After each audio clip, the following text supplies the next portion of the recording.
Pursuant to Governor Healy's March 29, 2023 revised order suspending certain provisions of the open meeting law, GL Chapter 38, Section 18, meetings of the Berkshire Hills Regional School District School Committee will be conducted both in person and remote through March 31st, 2025. Agenda items are those reasonably anticipated by the chair. Not all items listed may in fact be discussed. Items not listed may be brought up for discussion to the extent permitted by law.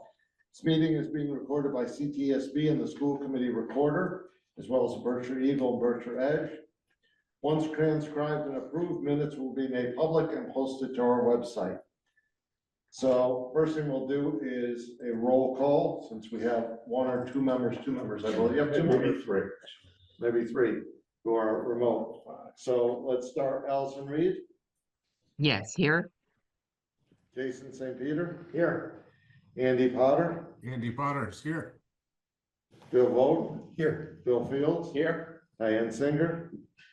Here. Sarah Burla. Here. Rich Mahoney. Here. And Steve Bannon. We have in our packet the minutes of January 16th, 2025. Motion to approve. Motion to Motion to approve. approve. Second. So I have a motion and a second. Any discussion? Roll call vote. Allison. Yes. Jason. Yes. Andy. Aye. Bill Vogt. Yes. Bill Fields. Yes. Diane. Yes. Sarah. Aye. Rich. Aye. And I. It's unanimous. Sharon, quarter one and quarter two treasurer's reports. I'm going to go right to quarter two, if you don't mind, because quarter one has been superseded by quarter two, 3 more months that happened. If we look at what we have on the first page is a summary of our program income and expense. So what this treasury report does is it shows you to date what our budget was for this, or is for this fiscal year, how much we've received in the quarter, how much we've received in the first 6 months, and then how much we expect on remaining receipts. So you'll see that chapter 70 and 71, chapter 70, we get that monthly. So that's why you see there's a remaining receipt. Transportation, chapter 71, we typically get that twice a year. I know that the state is having problems with releasing different funding, so we will have that by the end of the year. Charter school, we get a reimbursement for a student who is a resident who goes there. Medicaid is what it sounds like. We have students who are eligible for Medicaid, and when they receive services with us, we do quarterly reports. Member town assessment, I think we're all familiar with that. Interest on investments. We're fortunate we keep our money in a money market and move that over to the checking account as we need it. Miscellaneous tends to be if we get rebates, rental, Head Start rental, and then transfer from E&D is what we use to offset the budget. Then we go down, we have the same format for expenses. And I won't go through line by line unless you have a question. So you'll see that halfway through the year, we still have an unencumbered balance of 6,820,000. Part of that is, and I will look at having this changed a little bit, is we do not encumber all of the expected transportation, all of the tuition, and all of the insurance. So that's why it's still high, but I will look at that for the next quarter. Questions? The next page is a balance sheet that shows the cash in the general accounts, restricted accounts. And this is how you can see where we're getting the interest from. It's cash in general accounts is what we are the interest off of. And then our liabilities, our health insurance, because we get the bill, pay it the following month, wages payable, accounts payable, those are outstandings. Questions on that?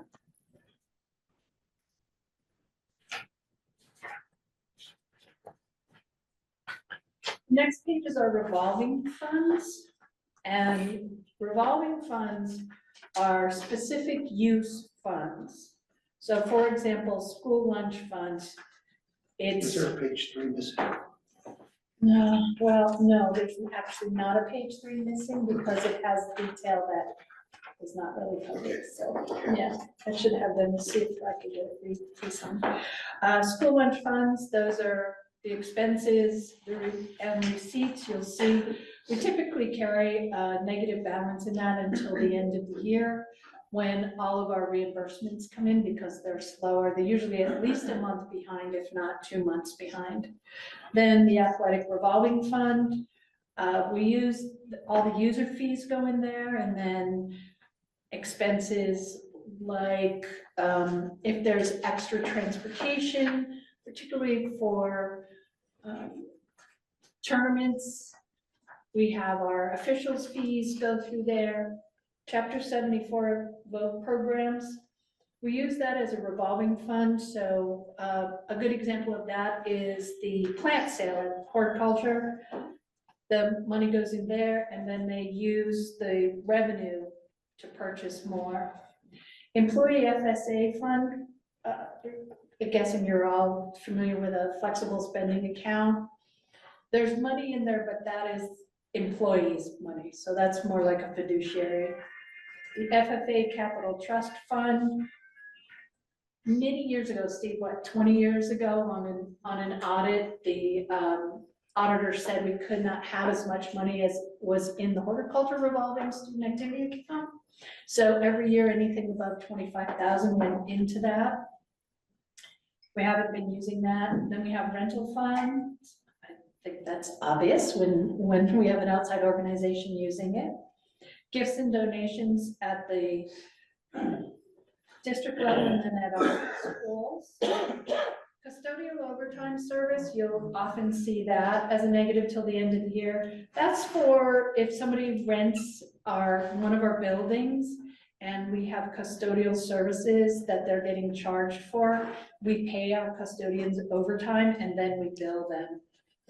Collaborative programming fund, that's everything from working with Richmond to, we also take the lead on putting the food service ad in each year, virtual high school, a lot of those programs that we do collaboratively, we take the lead on and then we bill out to them. Circuit breaker is reimbursement we get for high cost special education expenses. And fortunately now they also include 75% of the transportation costs for high cost students as well, which is wonderful. It's helping us. E-rate is on each bill. I don't know how closely you look at your telephone bill, you will see federal charges on there. That goes into the E-rate. That's for libraries and schools. For wellness fund, that was a grant we got. We use that for our wellness programs.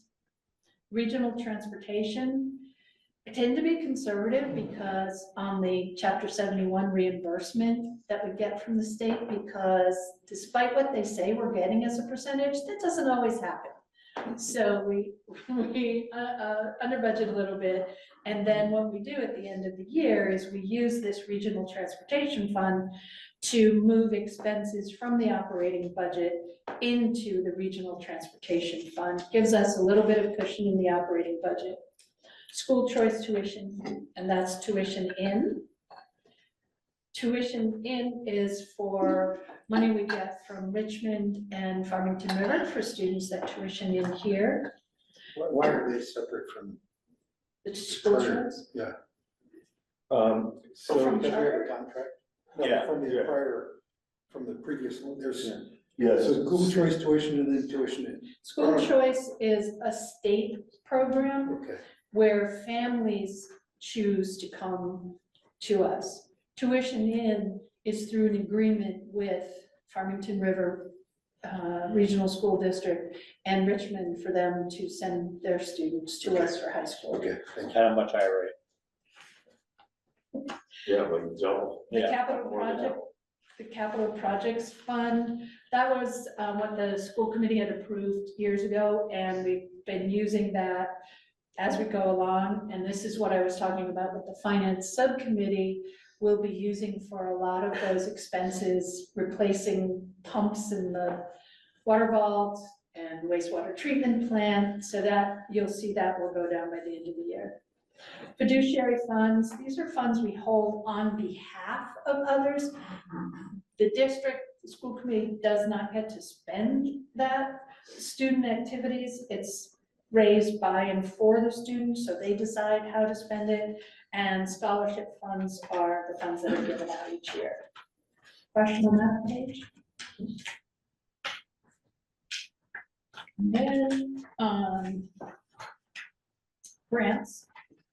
All of our grants are reimbursement. We have to spend the money first.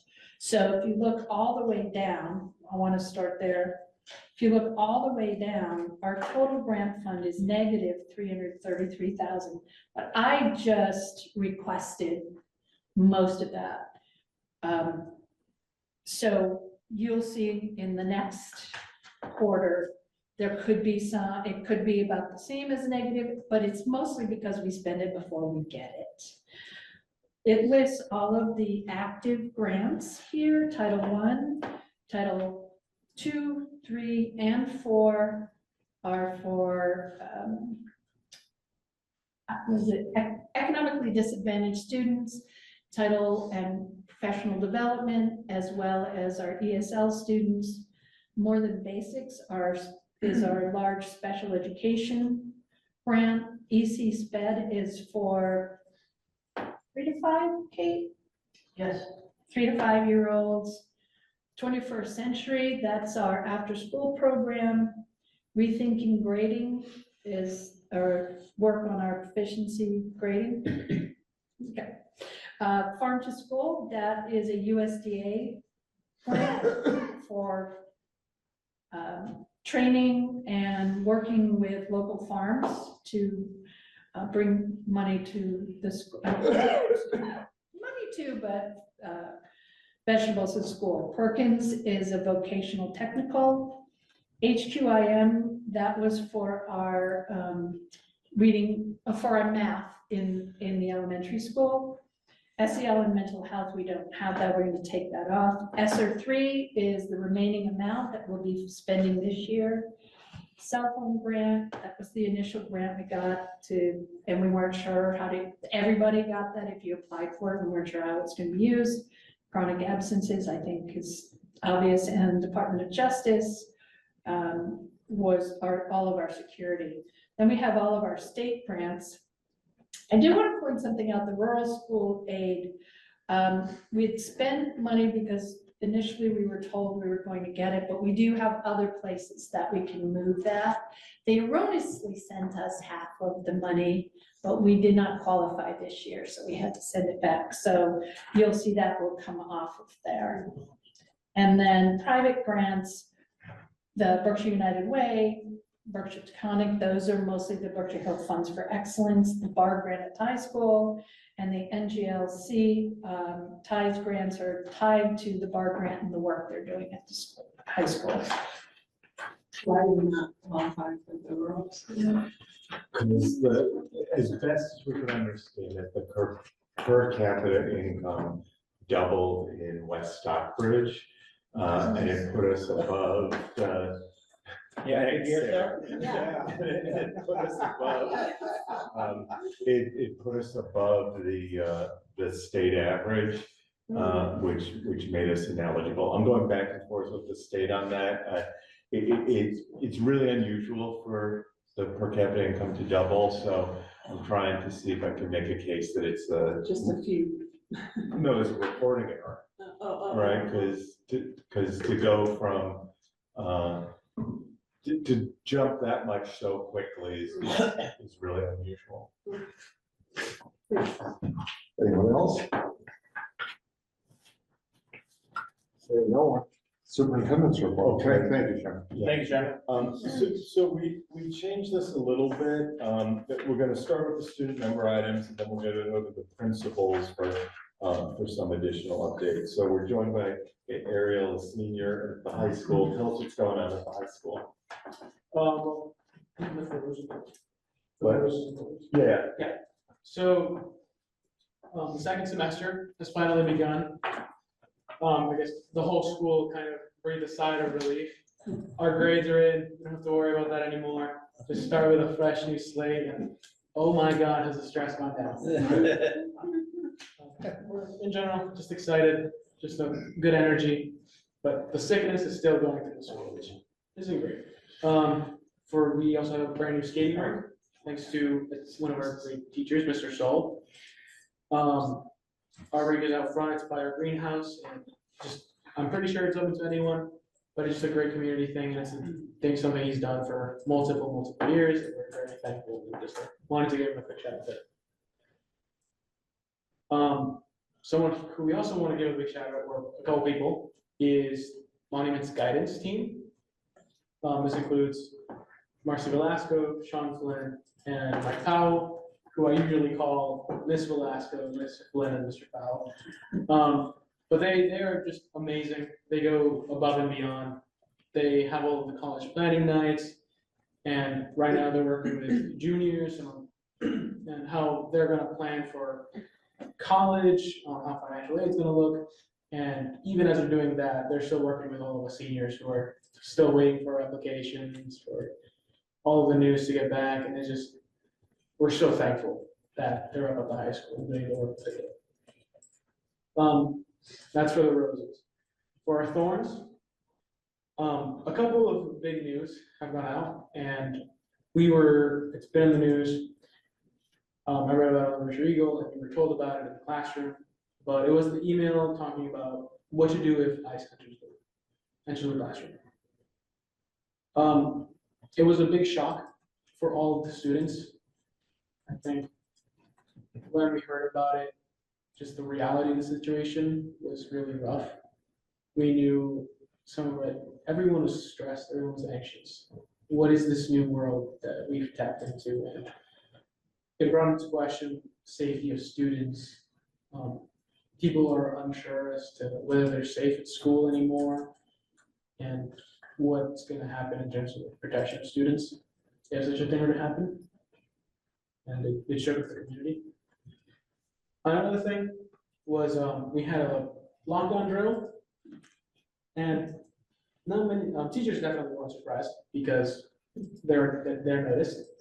But what people were surprised about was the fire alarm, which went off right afterwards. It was a very big surprise. I got out of one of my classes, which I was very happy with. But a lot of time, I guess we were just stuck outside in the cold. The snow from the top of the roof just kept falling onto us with the wind, and it was really, really shivery. Some people didn't have jackets or coats on. I was very concerned. But we were stuck outside for quite a bit of time before we were able to move on to the elementary school. Actually, we shield ourselves from the temperatures. That's about it. Yeah, great, thanks for sharing that.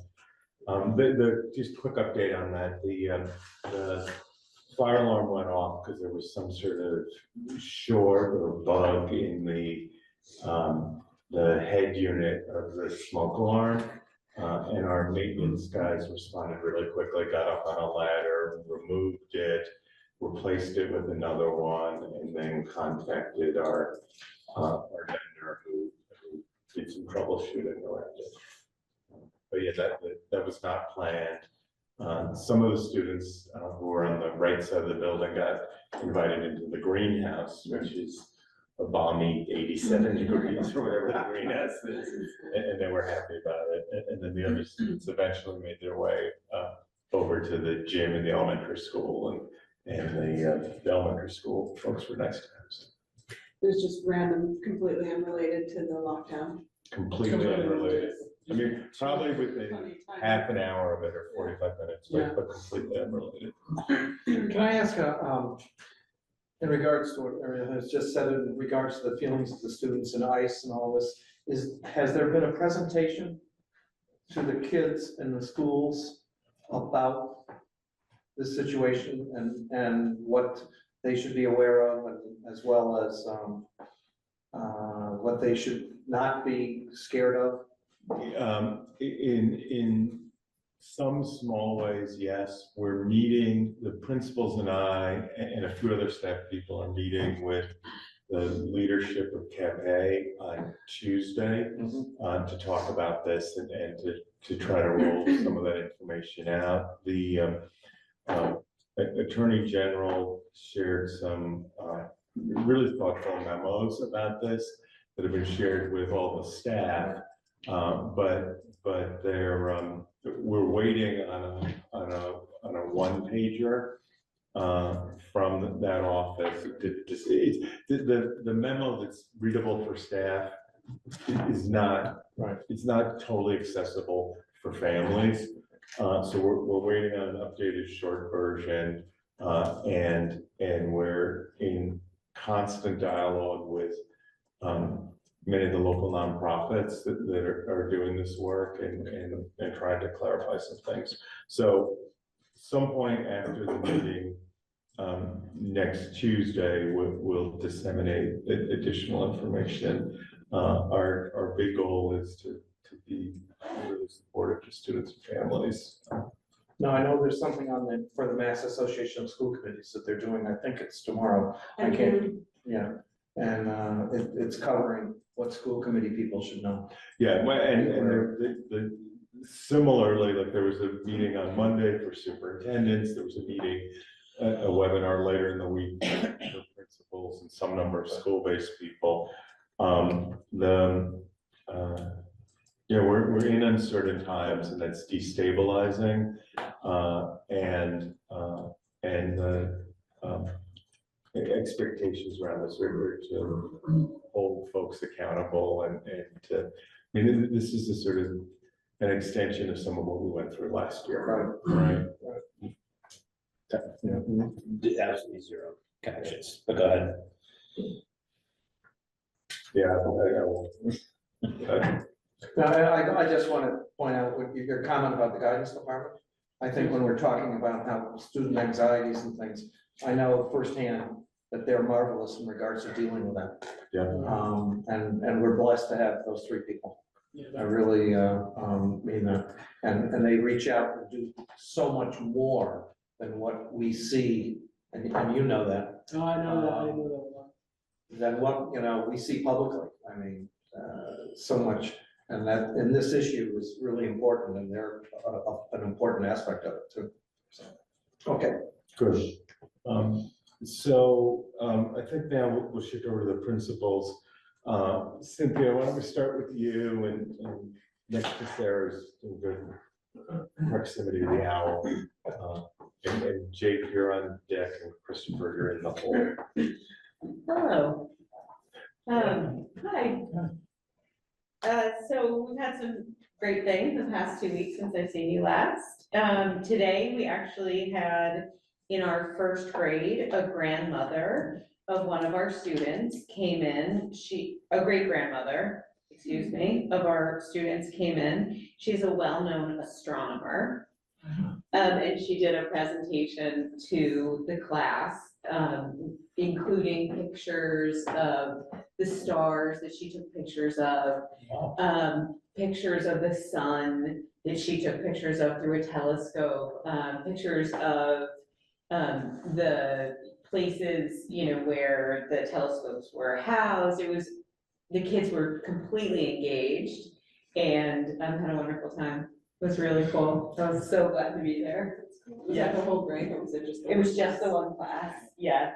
A lot of teachers have started really inviting families back into the school, which is really awesome, and this is just another great example of that. Last week, we had Crazy Hat Day, which was fun. There was everything from fun-looking baseball caps to our nurse had a crab on her head, which is very typical of Nurse Becky, if any of you know Nurse Becky. She's always up for a good costume.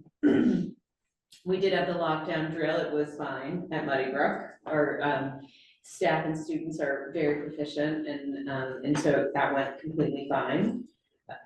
We also have our ski program, which I don't believe I've ever spoken about since the beginning of it. This is our 4th week. It's a 6-week program where students leave on Tuesday afternoons they leave at around 1:45 and they're bused to Butternut. And they ski until 3:30 and then they could free ski for half an hour. About 80 of our students do it, which is really incredible. It's K through 4. It's really wonderful. They love it. Also we are starting our pre-K EK registration, which is a rose because it means that spring is coming. So that's awesome. For thorns, I thought about my thorns because I felt bad never having thorns. So I thought a lot about my thorns. I was sort of, exercising or whatever this week. So my thorns are, the weather has been a real thorn in the side of the elementary school. We cannot go out to recess if the feels like temperature is 15 degrees or lower. There has been a lot of indoor recess. And that is a thorn in the side of my teachers and the paraprofessionals and the kids. It's really hard to not have a moment of fresh air running around. So hopefully that will also improve. Illness also has contributed to a lot of staff and student absences. And I think the indoor recess doesn't help. Yeah. What about absenteeism, other than due to illness? Do you have an issue with absenteeism? With students or staff? Students. Students. Yes, we do have, we have a handful of students that are chronically absent. And is it worse than previous years or better, or what's the trend? I think the trend is better. It is fewer families, but the families that are chronically absent are chronically absent. And what do you do with that? So we really have, and really for the first time since I've been here, we're writing letters, contacting the family, offering, in our case, the elementary school's case, it's very specific because it's not school refusal. It's not the students not wanting to come to school. It's typically it's a problem with the parents. And so what we've done is we offer supports. The Family Resource Center has supports. We try and speak to the family and find out what are the barriers for them getting their students to school and try, and work through it that And has way. that helped? I mean, has it brought the numbers down? Not really. So it's really chronic. It is. It's very hard. But we're working on it. And I think part of working on school culture and community culture takes time. It doesn't happen overnight. But yeah, so that is a thorn.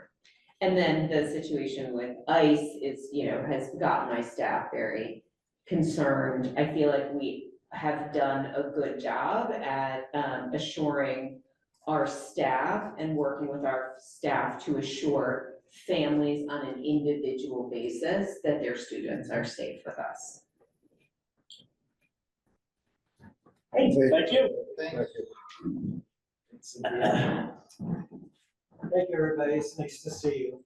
Ariel, I have, before you go, thank you for your heart and your vision and your voice and your colleagues, students.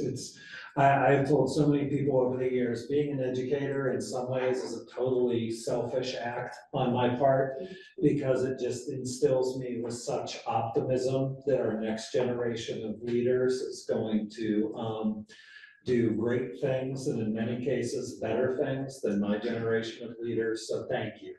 Thank you for being you and for sharing that with us. Some good news, our middle school student council raised over $550 over the last 2 weeks via a penny war fundraiser. I don't know how many of you are familiar with the penny war, but every grade level had a bucket. You bring in a penny, that's a point for you.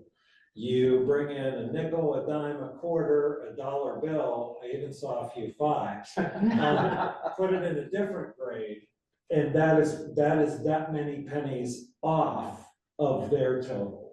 So so that money is going to go to an individual and a family who is very dear to the Du Bois family. And just a word to the wise, do not mess with the Du Bois sixth graders, they are cutthroat. The fifth, seventh, and eighth graders, by the end of day one, were down about 2,500 pennies. It was pretty magnificent to see. So we are having tomorrow our monthly coffee with clinicians tomorrow in the Du Bois cafeteria. That's a monthly get together where we invite our families to come in and sit with our administration and our counselors to talk about topics that are on the minds of our families, but we always have our own topic. Last month, somebody from the DA's office and from WebSmarts came in to talk about safe internet use and appropriate internet use. Tomorrow, we're going to review the SDQ survey, which is the strengths and difficulties questionnaire, which we use to identify students that maybe aren't rising to the level of us seeing that they need support, but who could use some wellness support. So we look forward. We've averaged about probably 20 families represented so far this year, and we're really grateful for their time and the talk with them. Our student-led conferences, and then for 7th and 8th grade, and for 5th and 6th grade, student-involved conferences will be on Tuesday, February 11th, and Wednesday, February 12th. Those invitations are out, as some of you probably know, and many families have already responded, and we're very grateful for that. On Valentine's Day, our 7th graders will be going up to Lenox, to Shake & Co. to see Macbeth. What could be better on Valentine's Day? Observe that marriage at work. On that same day, our 6th graders will be going down to Amherst College and their Boreski Museum of Natural History for part of the day. And then they'll be spending part of the day in conversation with a Holocaust survivor. So the morning is kind of science, the afternoon is around the Holocaust unit that's happening in ELA. And very grateful to our students for going, and their families for supporting this, and to the teachers who have organized it. And then on Friday, February 6th, if you're looking for something to do, our first 5th and 6th grade dance of the year will be held in our cafeteria or in our gymnasium. It has been a long time since I've chaperoned a 5th or 6th grade dance. So I am Never forget how to ride a bike. Wow. You'd say so. Great thanks to Carol Aberdale and Maddie Gaudette, who are our student council sponsors, and to our 7th and 8th grade student council members who are helping to support this and who will be with us to help supervise. We're really, really grateful to them, and I'm really excited about this, and I think the kids are too. Challenges. For our first quarter of the school year, we had 11 students with 5 or more absences. It was pretty good. 5 or more, we kind of use that on a quarter by quarter basis as a stand-in for you're going to be considered chronically absent by the end of the year, which is 18 days or more. So we had 11 students at the end of our first quarter who fell into that category. As of today, the end of the second quarter, we have 32 students who fall into that category. In terms of tardies, our first quarter, we had 39 students who had 5 or more late to school tardies, so first thing in the morning. For the second quarter, we had 68 students with 5 or more tardies. When we pair the tardies and the absences with an uptick in staff absences as well, it becomes pretty clear that we're gonna have some students that are just going to struggle to really get traction for their educational journey. So, we send letters out quarterly to families. Those letters just went out. Ellie Rizzo, our assistant principal, and I had probably about a dozen conversations with families today based on those letters going out by email last night. And we're going to continue working on this, to your comment, Bill, to Cynthia.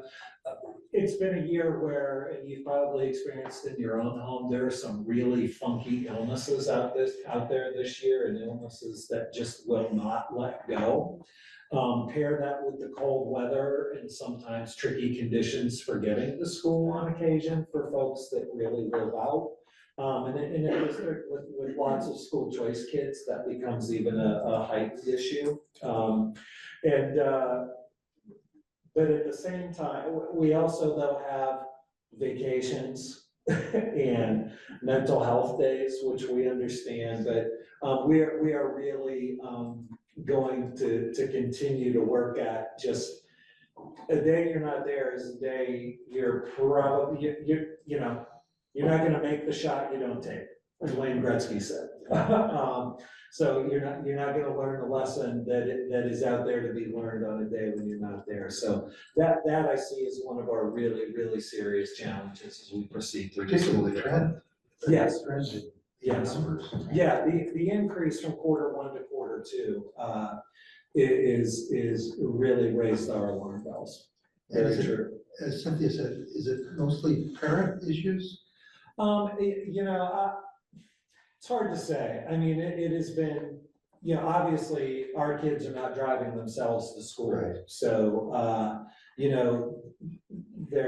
I would hesitate to say parent issues. I would say in many cases, family challenges, perhaps. And, we work with our clinicians around hesitancy to come to school. There are just days where, particularly for students that are driving in from outside of the district for whom bus transportation isn't available, where if parent, guardian, grandparent is not well and unable to make the trip, the student's unable to make the trip. So, we're same approach as Cynthia.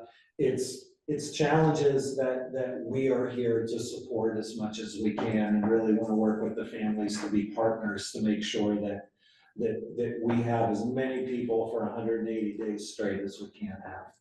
I mean, this is a national problem, isn't it? Yeah, it's completely. Nothing unique to Berkshire Hills. Nothing unique to this district, It doesn't make certainly. it any easier to, Yeah, to live with, but Yeah. it's not as if we're kind of falling short. we're not alone, and we're not falling short. We just, particularly, I'm more familiar with the data across the Commonwealth, but we really, the research would suggest that it is really, really difficult to move student attendance. The one thing that works, that we're having conversations with our faculty about, an individual call from a teacher who is an important person in the student's life is one of the things that actually moves the needle. That if your student is not there on Tuesday, you're getting a call on Tuesday saying, hey, hope everything's okay. Worked for my oldest son at St. Michael's College in Vermont. He missed a class and a professor would knock on his door. Yeah, thank goodness. We'd be on the 8-year plan. And hope he's not watching this, but and that's not to say, our teachers take this very seriously, and they're doing a million things over the course of the day, so that's not a critique on our teachers. But it is something that we have conversations about, what could we do to support you having time and availability to do that? Because that is one of the things that research would say can actually move the needle. Yeah, thank you. Thank you.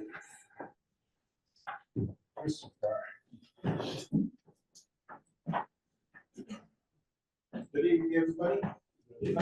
Thanks for having me. No jokes on that? I just don't struggle with this whole part how we have a student rep at the high school, and then I'm still on the hook for it as well. Yeah. I thought Ariel gets me off the hook, but apparently not. Anyway, Tough act to follow. that's for sure. I want to echo what Ariel said, and maybe even some others, about the fire event, we'll call it. It wasn't really a drill, it turned into a drill of sorts on Tuesday, and two parts that I want to point out are the great work that our students did. Teachers, administration really remarked on just how well behaved they were and how easy it was. Given, pretty big deal. Move out of the school, it's freezing cold, wait a while, oh, now go down the hill, go to the other school, hang there for a while, way longer than you think you're gonna be there, even though it wasn't like hours or anything, and then come back. They were fantastic. This says a lot about our kids, this says a lot about our staff. And then the second part I wanted to mention was Cynthia Carey and her staff and their collaboration and their flexibility with us was fantastic. So we appreciate our students, we appreciate our partners in the district, and it went really well, all things considered. I wanted to point out the girls basketball team had a win against Greylock on Tuesday night. Good for them, they're coming along. And we're really proud of the hard work they're putting in. I struggle with what to share. It feels like there's a lot of information that you already have about what goes on, for example, when on Tuesday. So I'm sort of, I can be all over the place about this, but then I think about, well, what is it that I want to talk about, And one thing that I do want to mention is I went to one of the advanced drama performances on Friday night. It was a 3-person act that went on for 90 minutes. And when I see something like that, I don't even understand how the kids do that. How do you prepare and perform for 90 minutes without a script in front of you? I don't know anything about it, but to me, that's incredibly rigorous work there. It's incredibly impressive. I sometimes just sit there watching and think about, the list of skills that I can come up with that they're working on, that they're improving, that they're attaining through that work. And it's really phenomenal. And those kids did a great job, and I just think it's really important to point out. And I'm going to think a lot more about it just because of the context of academics. What does this mean? And what do we apply, or what could we apply for this kind of work? It's just really amazing. A couple of the principals, and Peter probably as well mentioned, Ariel started the discussion actually about, the feeling of some of our students around these challenging times that we're having, and some kids that may be less willing to come to school. We're having a meeting at the high school with, we're inviting our Spanish-speaking families through Marta Escobar to bring them in. And frankly, to express our support, our care, and how we will respond if there's anything that happens at the school. We want them to see us. We want to be with them. We want to show them that love and that care, and also explain what the steps are. So we're going to do that on Wednesday night next week, the day after we're meeting with Cafe on Tuesday. So that'll be great. I also wanted to echo what Ariel said about guidance, and also maybe somebody else was talking about it. It's really phenomenal the work they do, that they continue to do with regard to helping our kids, supporting our students to get into great schools, to get into any schools, frankly. And then one of you all mentioned the way that they support students, from a counseling perspective, not from like a college application perspective. And I wanted to broaden that because, on this topic of, to put it bluntly, supporting our Spanish-speaking students, our students from Spanish-speaking families. There's a bigger picture there too. We have our clinicians who support them, and also our English language teachers who support them as well. We're so connected to the community, and they're just vital in supporting these kids and in letting us know what we need to know. So the last thing that I wanted to say along the roses was that there were a couple things that sort of converged. Obviously I'm going to do, I don't know when, but do a little presentation on de-leveling in the high school and how that's going. Just like maybe a week ago, Jamie Downer, who is in charge of the one of the subcommittees on SOB, reached out to me and said that the academic experience subcommittee would like to meet with me, and one of the things that they would like to talk about is honor distinction. So I met with them today, and it was just an incredibly rewarding conversation. It was fantastic to be with this group of 6 kids who are thinking really deeply about this. They're representing the committee, who have a lot of great ideas, who have concerns, who are thinking about how can we get more kids involved in honors designation. You know, they're thinking about their peers, where this should extend to. And one of the things that came up was performances such as that drama performance that I spoke about earlier. Why isn't something like that, that's just so rich and rigorous, why does that not have honors designation attached to it? So the kids are very thoughtful, very considerate, and they're doing good work, and we're gonna meet more regularly. It was rewarding. It was rewarding because of all that they brought, but also rewarding because it's the right work to do, to hear from them and to really try to move forward in a way that benefits them. And my point is the same as the others, the absenteeism. It's a huge challenge, you know, kids will start, the numbers are not good. And I think everywhere I've worked, absenteeism has been a challenge. And you do letters, you do phone calls, you do other things, and you refer them to the Family Resource Center, all kinds of things, and it just doesn't seem to move the needle a lot, and it's, I often think that, I don't know who said it, because Jake was saying about the teacher, and I know that that's impactful. And I also wonder what else can we do culturally within our school that creates, I don't know, more of a desire to be there. That's what we want for our school, and maybe that also compels kids to get in the door. So that's always going to be on our minds, and continue to work on it. But the teacher absence has been challenging as well from a student's point of view. And as Jake pointed out, when you have kids who have gaps in their absences, and then they couple that with gaps in having a teacher in class, that's an overall challenge. But we're there every day, and we're working on it. Christopher, Yes. Bill said, are the trends at the high school? I know through my teaching experience that this is a common thread. Have you noticed since you and Peter and Ian come, it's been pretty steady? Yes. And I bet it's usually the same students. It for is. the same 4 years. Yeah. And then at the end of the 4th year, they all come to you and say, how do we graduate? Or some of them just drop out, And then so.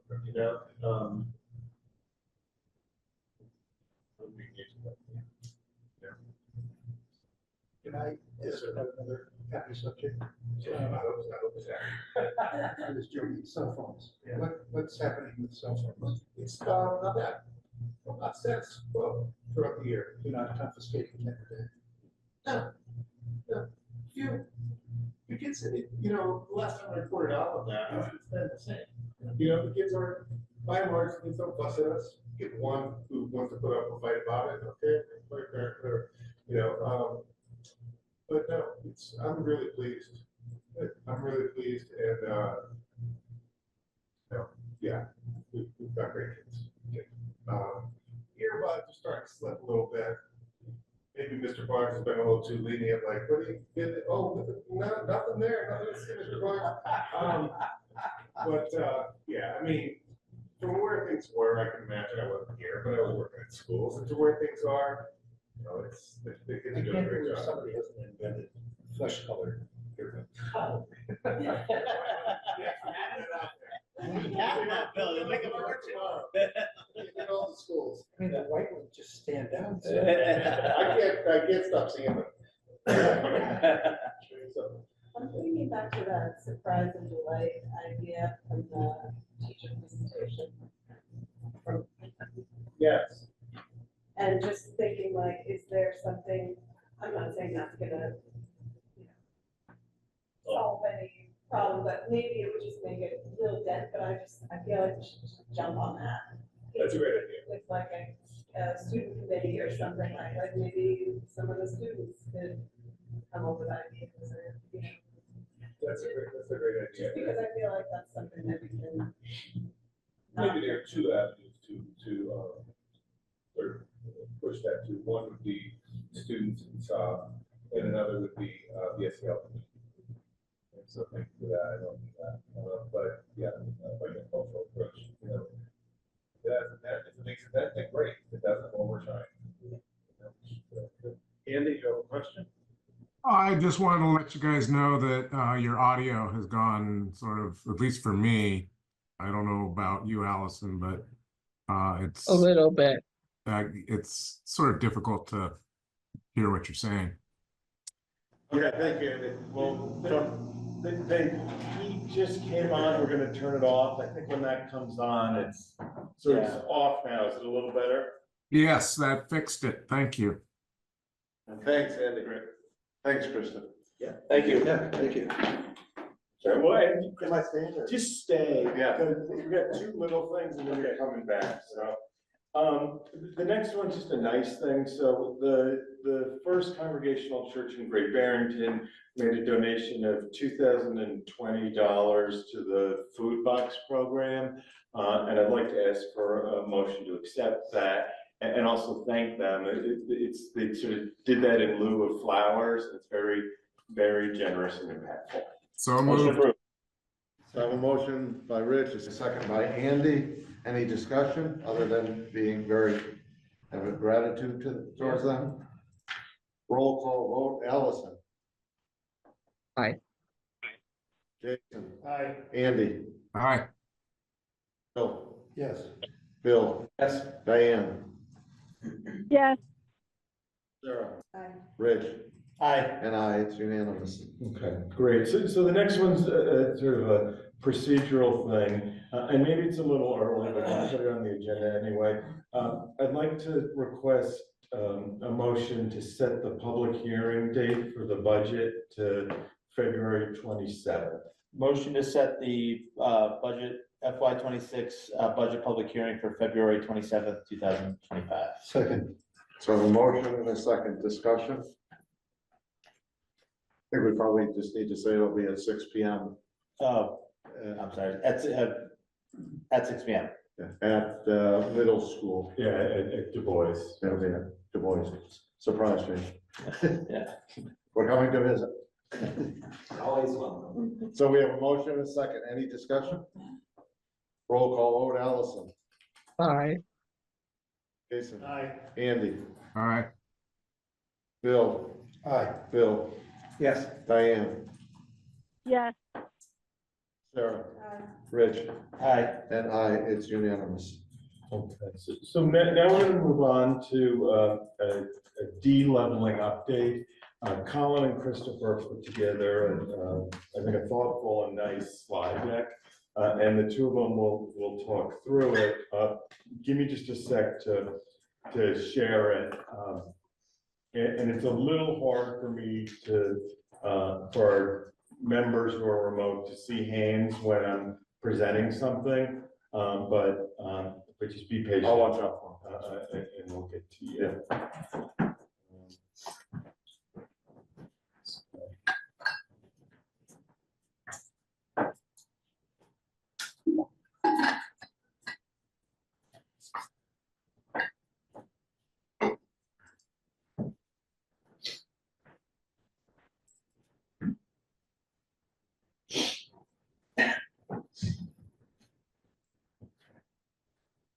All right, thank you. So,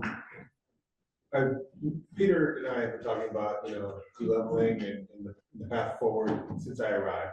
And I met with some of you early in the year, to have discussions, to hear your concerns, and your desires. Took everything I heard from community members, from teachers, from kids, and started moving forward on, what can we do to improve de-leveling at the high school. This presentation has sort of two parts to it. The first part is me walking through some of the things that that I've reported out at earlier school committee meetings about the professional development work that we're doing and the way that attending to de-leveling unfolds through curricular work, okay? And then the second part is going to be Colin sharing with you data around students accessing honors distinction, et cetera. And don't worry, hearing Colin and Data, I kept it succinct for you this time. What is it, 5 slides maybe? I think 6. That's good. That's I'm still going pretty with good. 4 slides. All right, so, this is just sort of the agenda. The first part is gonna be about the de-leveling progress, professional development, focus. When I say PD, I mean our time that we have, in-service time, full day time, all that sort of thing. Started the year with syllabi, and we're gonna go through all these pieces right here through my portion of the slideshow, and then we'll get to Colin with the honors designation analysis. Okay, some of these slides have a lot of language on them, and I'm sorry, I tend to read it, but that's how I do it. So de-leveling big picture, so you start the year, what do we need to do to improve de-leveling and supporting all students in the class? Well, through conversations, what I landed on was that we need to start at the top. We need to be sure we're bringing rigor for all kids. The philosophy and practice is to engage and challenge the students by delivering rigorous and meaningful instruction.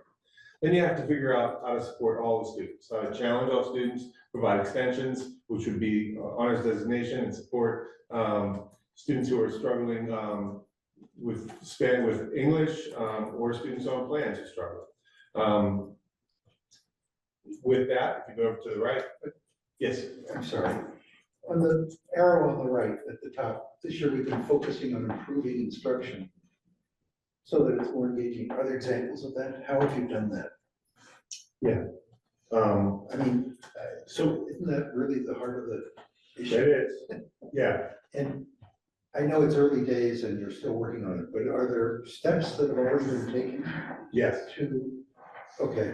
I'm gonna get to it. Okay. All right. I'm sorry. So, yeah, as I'm gonna share with you, this slide is sort of a big picture. Digging into this work takes us to a variety of directions. It's difficult work that takes a lot of time, a lot of pieces to it, and many of which we've already begun working on this year. So the professional development time, I have that big piece at the top right that says we have had 4 half-day in-service sessions this year so far. So that's not a lot. We used probably a total of half a day, a little more than that, among the 2 days that we had for PD at the beginning of the year. And we used some of the time on Tuesday, early November as well. That was a countywide PD day. Teachers could choose to do something countywide or stay at the school. Those who chose to stay at the school had to present a plan to me as to what they were gonna do. It was gonna be in line with the work that we had already been doing. So first we had to determine if we are sufficiently challenging our students.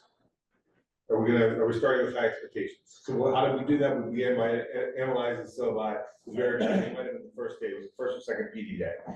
Big broad picture. Okay, well, here's what we have. Colleagues analyzing each other's and trying to figure out, is this enough? Do we need to do more? We went from, and we made revisions to syllabi. On all of our work, it's like, here's what we're presenting, and colleagues are basically putting all this stuff onto a shared sheet. And they can look at each other, but they're also collaboratively working during the time that we're spending. And then over whatever the term is, it might be a week later, whenever the next PD opportunity is, have your revisions done by then. Put your new copy on there. We'll be looking at those. We're providing feedback to all the teachers on all of this. Then we moved into assessments, because really, when you look at a syllabi, you also want to understand, okay, what's our end goal? What are we trying to accomplish here, right? And so that's really the place that we need to hone in on. So that was the obvious place to go next. With our assessments, we wanted to say, well, how are we going to characterize our assessments? How are we going to know if they're any good? Well, we paired that with Karen Hess's cognitive rigor matrix, which puts on a matrix Bloom's taxonomy and depth of knowledge. And so these are the areas that we're trying to target. So it's not just go for Bloom's or go for depth. It's sort of both, and so we use that tool. We did a whole thing on that tool, and we used that to look at our assessments, discuss our assessments with colleagues, and make improvements to our assessments. So now we have a better understanding of where do we want to be. Let's make sure that it's challenging enough or improving in what we're doing, and then we provide the instruction to get there. We took that common understanding that we developed of cognitive rigor and transitioned into unit planning. So now we have the end goal in mind. Now we got to back up and go through the whole unit. We had teachers submit unit plans, And then we reviewed them again, same process, teachers revised unit plans, and again submitted them. I had a template, so to speak, that had required required unit plan elements to submit. And this all happened over this PD time. Most recently, we went from, okay, now we've got unit plans there, and let's begin discussing honors distinction and how we're doing this. How are we doing this in departments? How are we doing this across the school? How are we doing this in departments and among two colleagues who teach the same exact class? So those are all the different ways we looked at it. We provided time for departments to share, for departments to provide examples, and to gain an understanding of where we are in the big picture. I think on my next, the next slide is, where I want to go. The grading guidelines, we have, I'm sorry, if I'm talking too fast or missing some spots, then slow me down. So we have the unit plans, we're working on those. We're giving, providing expectations around it, analyzing each other's, making improvements to our unit plans, resubmitting those, and the administration provided feedback to all teachers on their unit plans as well. The next step was to look at honors distinction. And I want to be very clear about where we were before I got here. That we have grading guidelines that have been in place for 2 years. It wasn't until spring of last year that specifics on honors distinction were put into those grading guidelines. So if we want to have heads together, well, how do we know if we're going to have heads together without, common understanding of what that means? So I want to be clear about that, because that's not that long ago, and we're trying to, and I honestly didn't realize that for a long time into this year, and I was like, wait, what? So that's the work we're picking up, and we're cleaning up and tightening up right now, okay? And to my understanding, there was no PD time dedicated specifically to departmental philosophy and approach for us, honors distinction, team teaching. I shouldn't say team teaching, same class. Having time to collaborate, make sure that their honors distinction expectations and such are the same. And so then that's also still where we are, okay? So you can see that in the blue text, adopting this specifics across the school, taking those details and developing departmental perspectives. And then the other piece that I talked about with same class taught by different teachers, same expectations.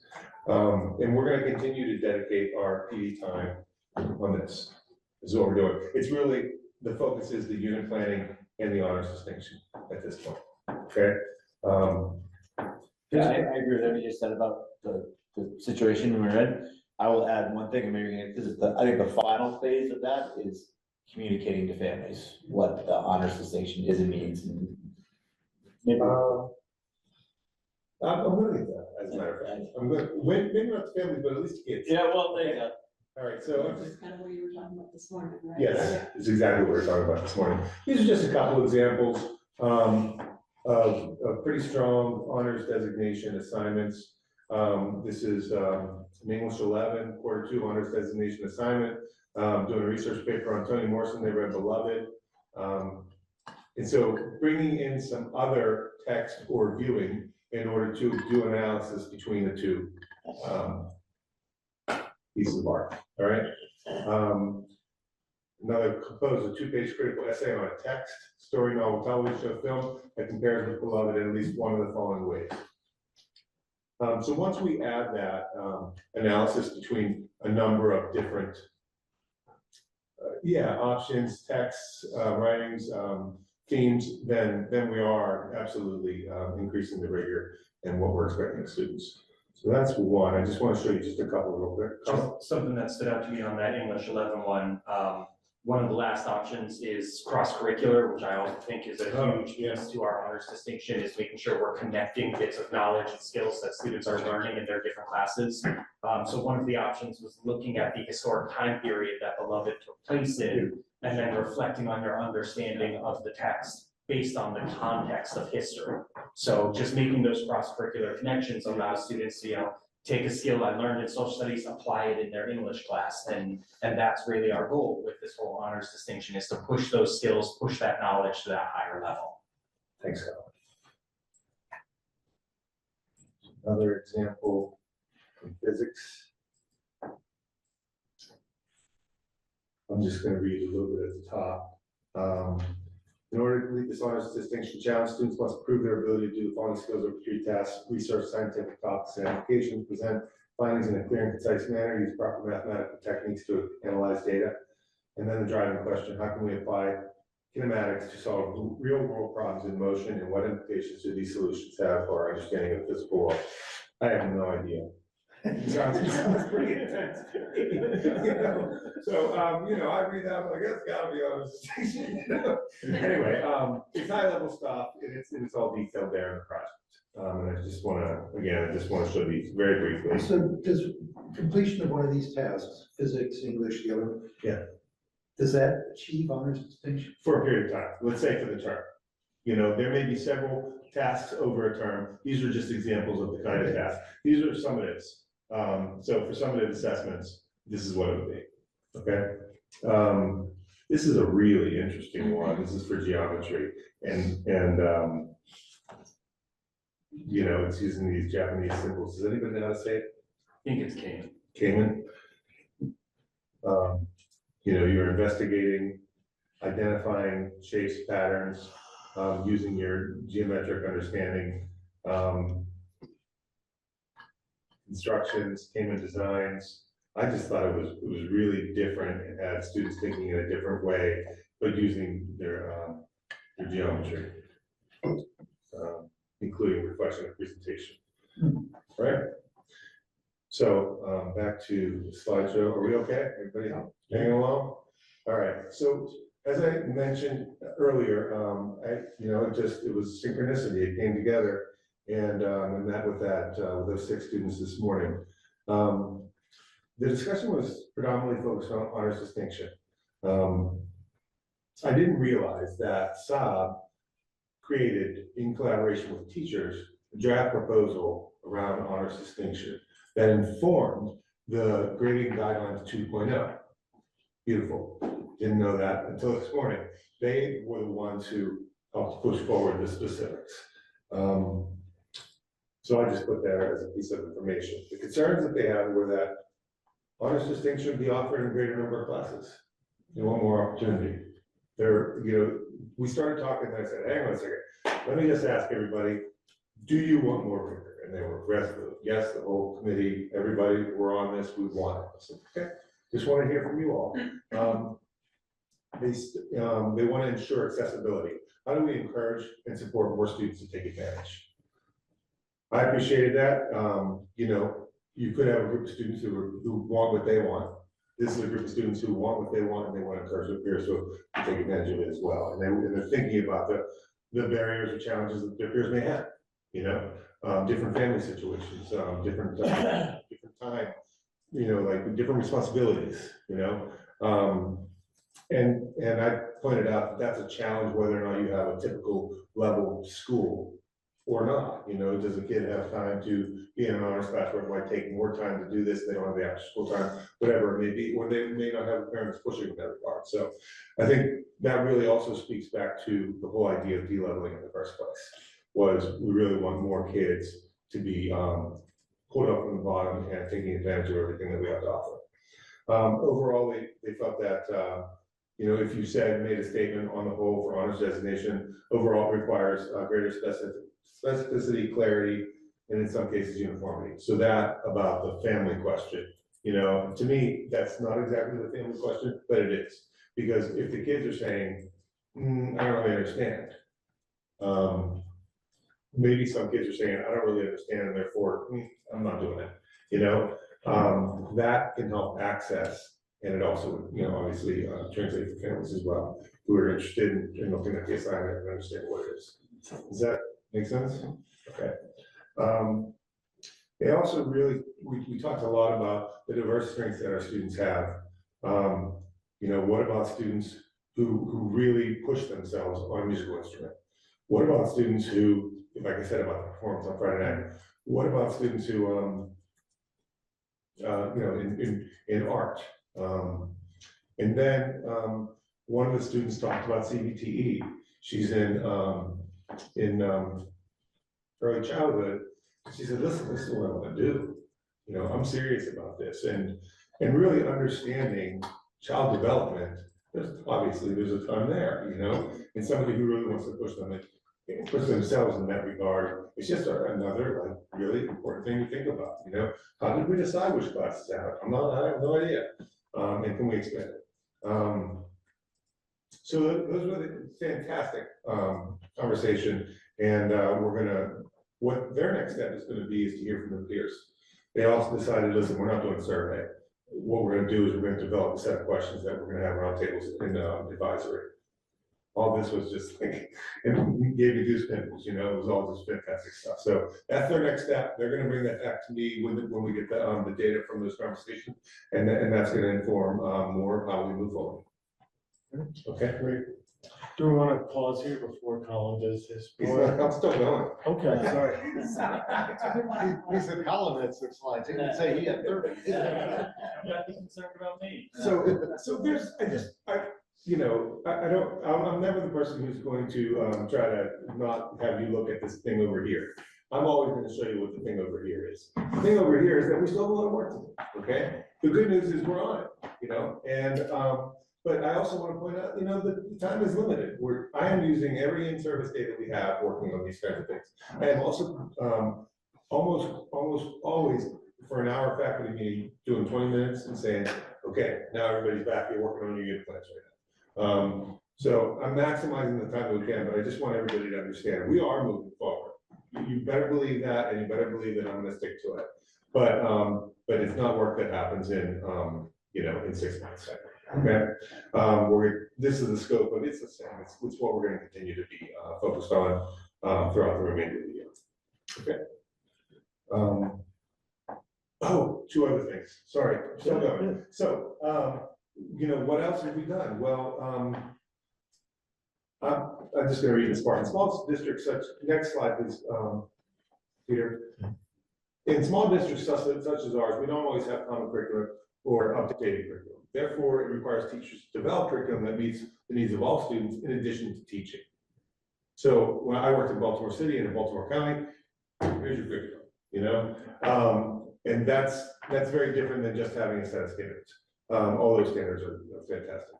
In many English classes, we have adopted an open source curriculum. I think I spoke about this before. Yep. So the teachers may focus on, so here's the curriculum. Now let's focus on how we implement it and how we do these things that we're trying to do, all right?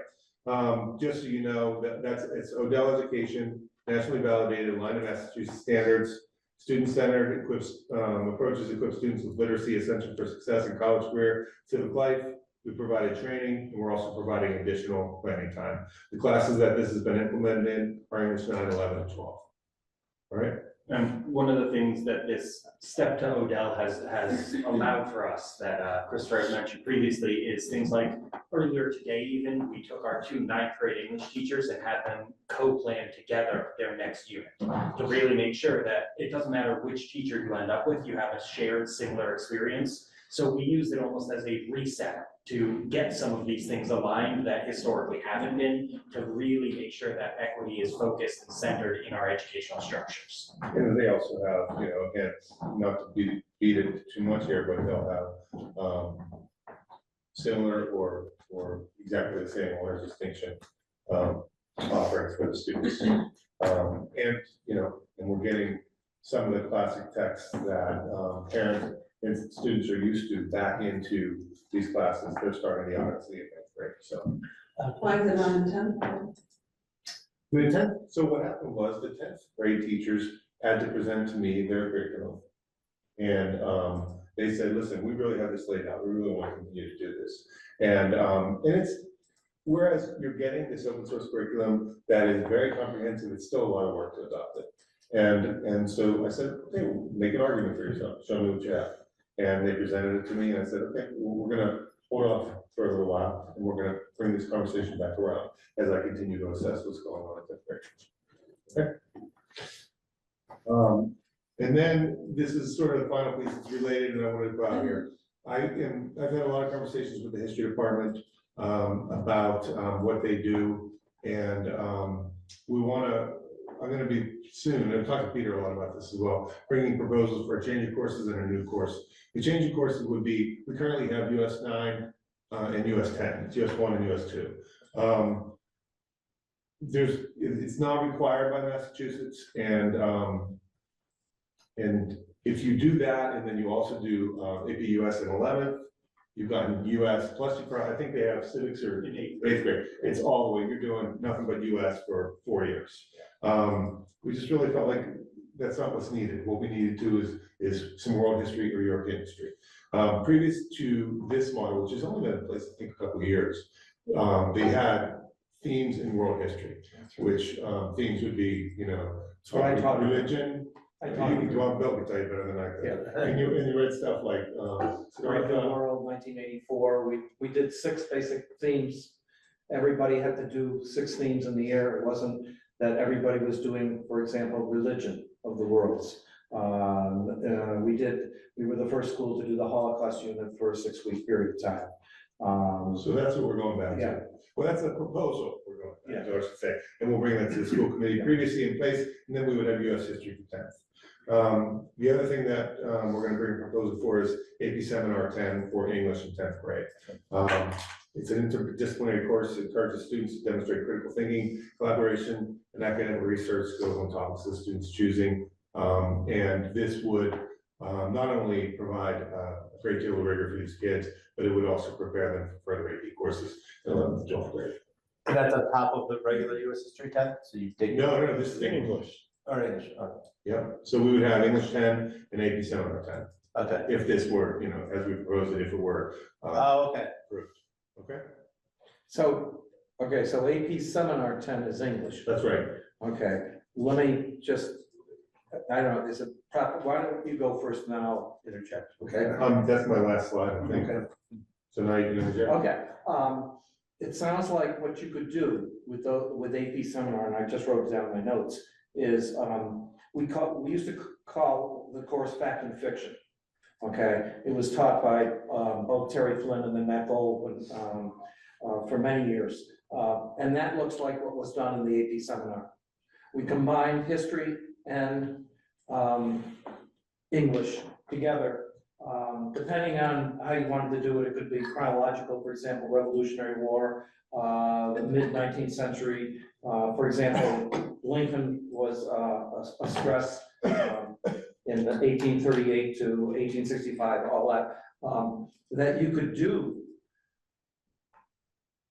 Getting US History 10, and this is my other thing, is you could combine US History 10 and AP Seminar 10 into Fact and Fiction. Or English 10. Or English, yeah, English 10. And what Colin said is what I put down in my notes. Therefore, you're getting contextual history, you're getting context, and you're getting also the skills that you need both in history and in English, in interpretation and, excuse me, in writing. So that would be my first suggestion, is that maybe talking to both departments and getting back to not fact and fiction the way it used to be, but using this approach to combine a course that would equal both the social studies credit and an English credit. So it's 2 periods. It would be 2 periods, team taught. That's how fact and fiction was. Yeah. So there's a suggestion there. And the other thing is taking AP US history and moving into the sophomore year. We did, that was a point of discussion. And as you said, Christopher, you're right, they're US history now by the end of their sophomore year. Yeah. So yeah, it's just too much. Yeah. You gotta do something. Yeah, and that's why I think when you look at AP, when you look at what happens in the junior year, why modern European history has, I think, 3 sections. Why courses like economics suddenly have, you know, Mr. Collins, besides the fact that he's great, and it's my thing is, many of the courses are loaded because of the teacher. But he had standing alone in economics, and that's junior. So you're having, you know, kids are bored in their sophomore year because there's another year of US history. I like what's moving here, but I think you could combine those two to make another challenge. And then the kids move into AP or honors modern European history. Or, We don't have an AP modern European history now, but that's something that should be. but yeah, but, you know, Yeah. Ted teaches modern European history and it could be an AP course. I know, that's why I was making. Yeah, but then the only problem there, Rich, is you're encumbered by the AP curriculum. And Ted, you know, I mean, what he does in modern European history, AP would not do. Like, you're not reading Kant in AP modern European history. You're not doing philosophy like he does. So, but I think that the sophomore year is a fruitful year for really moving into rigor and context and things like that. So, Noted and. Okay. Continue talking about it. Okay, yeah. anything else right now? All right, let's move. Thank you, Laura, I'm sorry, Peter, that was so long. Like, we talk about this all the time, it has to be long. Yeah, right? I mean, There's some Well, refreshing depth and really meaningful work you and your team have been doing here. So I'm really eager to hear about it. Everybody else wants to hear about it. That's great. Keep going. Oh, and you're up. Yeah. All right, so I have 6 slides. Okay. He's used all your time. Okay, I can go pretty quick here. The first 3 are going to be tracking grade levels, so you can compare the school years across, going back to the 3-year average prior to our adjustment to the D-level system and the honors distinction. And then the last 3 slides are focused on a singular cohort as they've moved through the grades, so you can kind of see what their experience engaging with the honors distinction has been. So just to highlight kind of a huge win. As of Q1, that's the, I'll get the Q2 data set, as we heard from Ariel, they just wrapped up the first semester, so this can be updated and I can come back to you with some more kind of current data within the next couple of weeks. But Q1 is what we had as we were prepping for this. So our 9th grade students in terms of high needs, and that's our students who are multi-language learners, come from a low income background or have a disability. We've seen an increase in the amount of 9th graders who are earning and engaging with our honors distinction. From last year's 48%, we're up to 56% this year. Our non-high need students as well have increased to 82% of them earning at least honors distinction in 1 or more classes. So we're moving in the right direction as our 9th graders come in, and I think as we continue work that we started last year, connecting our 8th grade and our 9th grade team, so that our 8th grade team at Du Bois can really set up our students for success in the transition to high school. Hopefully, we just continue to see these numbers rise as those students have a better concept of what's kind of coming next in their educational journey, and as our 8th grade team can kind of set the foundations for some of the skills necessary to accomplish this higher level of demonstration of skill. So our 10th grade as well, you're gonna see, also went up. So we did experience a dip in the 10th grade between 2022-23 school year and the 23-24, but we're trending back in the right direction as those numbers have gone up. 39% of this year's 10th grade's high need students achieved honors distinction in at least 1 class.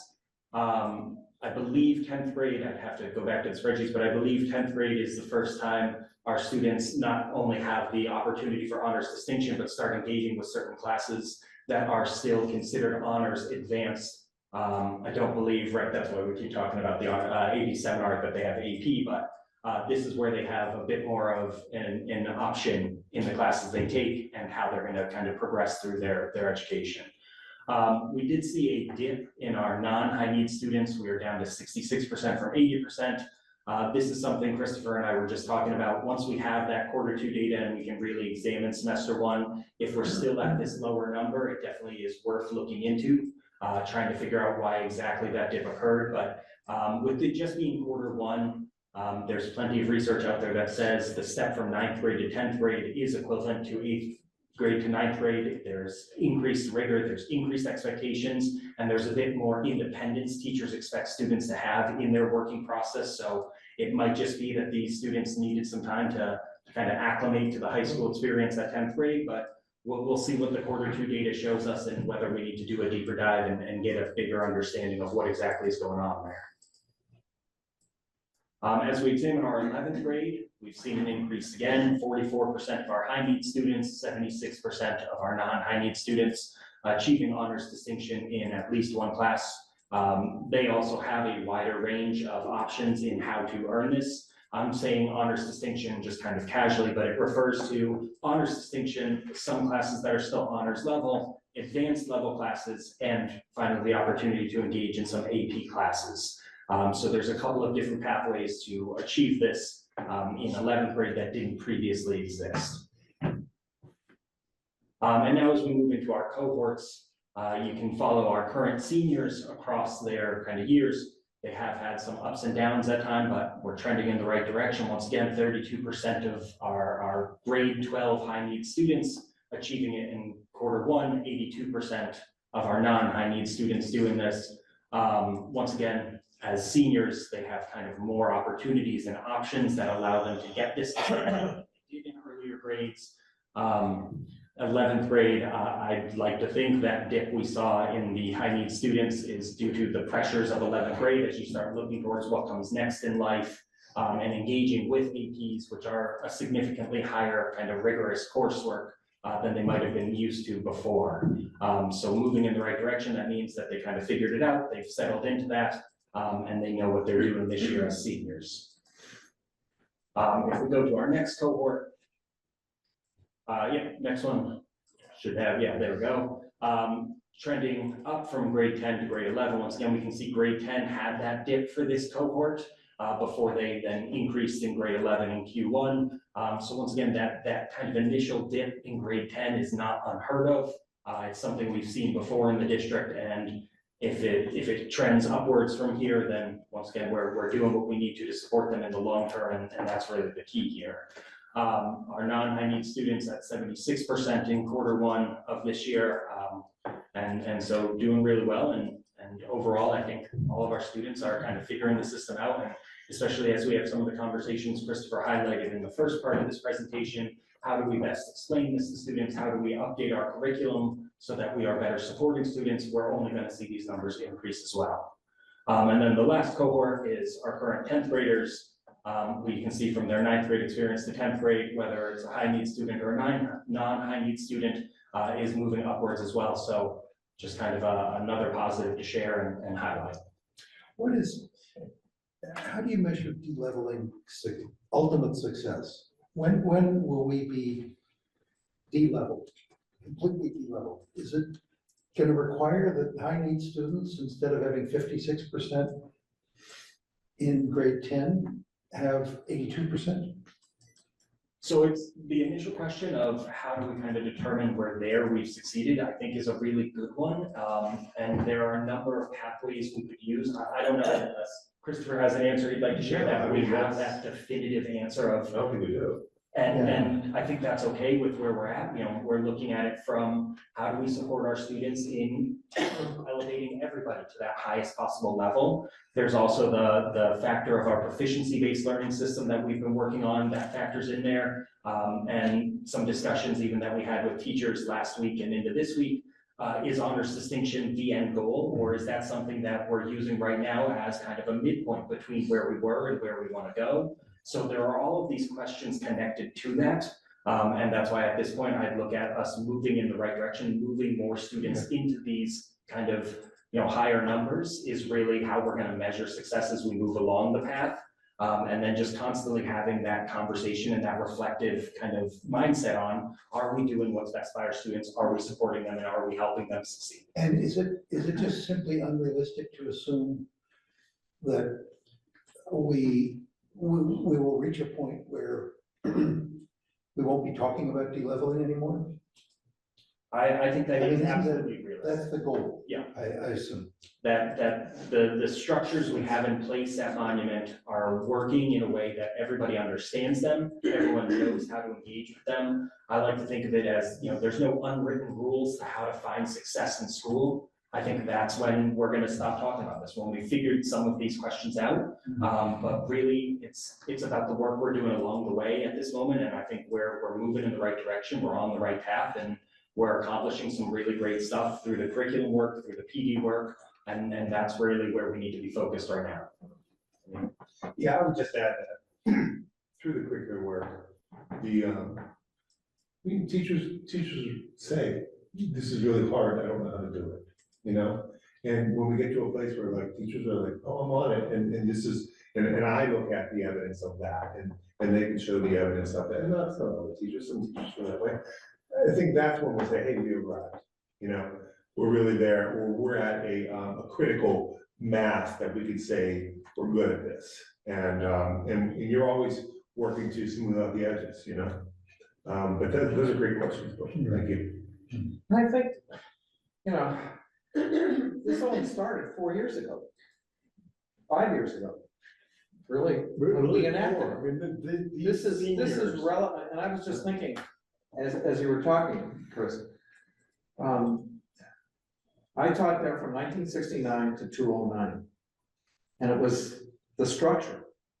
Now that's what, 30 years, right? No, 69, 40 years? Yeah, okay, 40 years. You didn't teach math. Right. If I had, Rich would have gotten honors with distinction. That's 40 years, and now we're dealing with, what, 5th year? And it is an immense change, and I know that was part of it.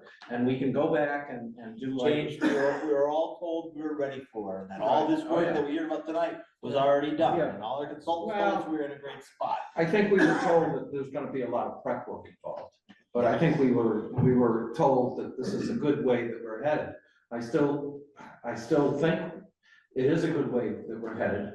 I think just the implementation, and I start thinking, you know, for 40 years, the building curriculum was like this. We had level 1, level 2, level 3. The good thing is I'm not hearing from kids, not just my own grandchildren, but other students that I have associated with, of this old stereotype of, oh, the A-wingers. And I think that's a real plus. I mean, I'm not hearing that. I'm not hearing, oh, you know, those are those kids. And that was one of the impetus behind this, was to get rid of that distinction, was to get rid of this class distinction in a way, or almost a caste system at the school. And it was to dilute that. And I think that takes a lot of work. And I know there are people that say, you know, oh no, we're not rigorous anymore. Well, we are, but the emphasis is being changed. And the emphasis of rigor for just a level 1 kid is you know, it used to be a little different for a level 3 kid. And here I am talking about that, and we're talking about, no, that doesn't exist anymore. And change is awfully hard. And we see that on the national level in many, many other areas. Change is really hard to do. And I don't think you're gonna see the results, you know, in another 3 or 4 years. I think it's gonna take a long time. And there's where the elementary school is very important, and what Jake does in the middle school is very important. It's not gonna be instantaneous. If you judge things by just what Peter said the other day, at our last meeting about college acceptances, seems like we're not doing bad. I mean, is that an indicator? To me, that it isn't an indicator. It's like some classes are very good in SATs because they're bright kids. You're gonna get a cohort of kids that might not be. But this kind of is a real change. And I think I hand you and the staff, and I've listened to the staff, and I talked to you about that in the summer. You know, I think the staff is to begin, the credos to get through this. And then, you know, on top of this was COVID. And I don't think I realized. This was better on top of COVID intentionally. Yeah, Not- it was, you know, we instituted it before, but in the first year, we had COVID. And we were asking people to do mixed classes with a screen in front of them. And I know from the teachers that I talked to, they found that awful.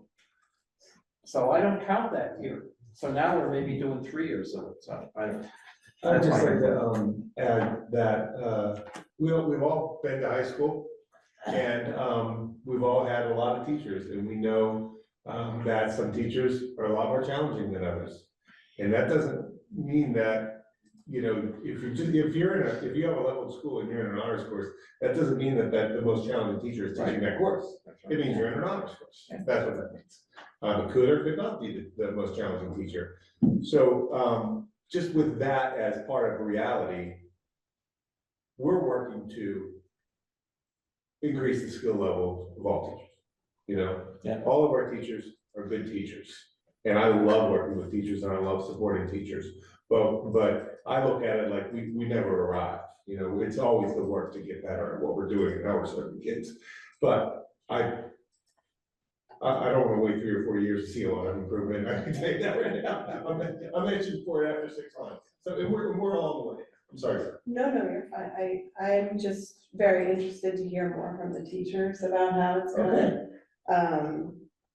Just because I know there have been challenges For sure. and I think these numbers are great to see, but it also doesn't tell us anything about the quality of what's happening. And I know, you know, with the challenges of teaching a huge range in a classroom, are the kids who are earning honors distinction getting the same kind of,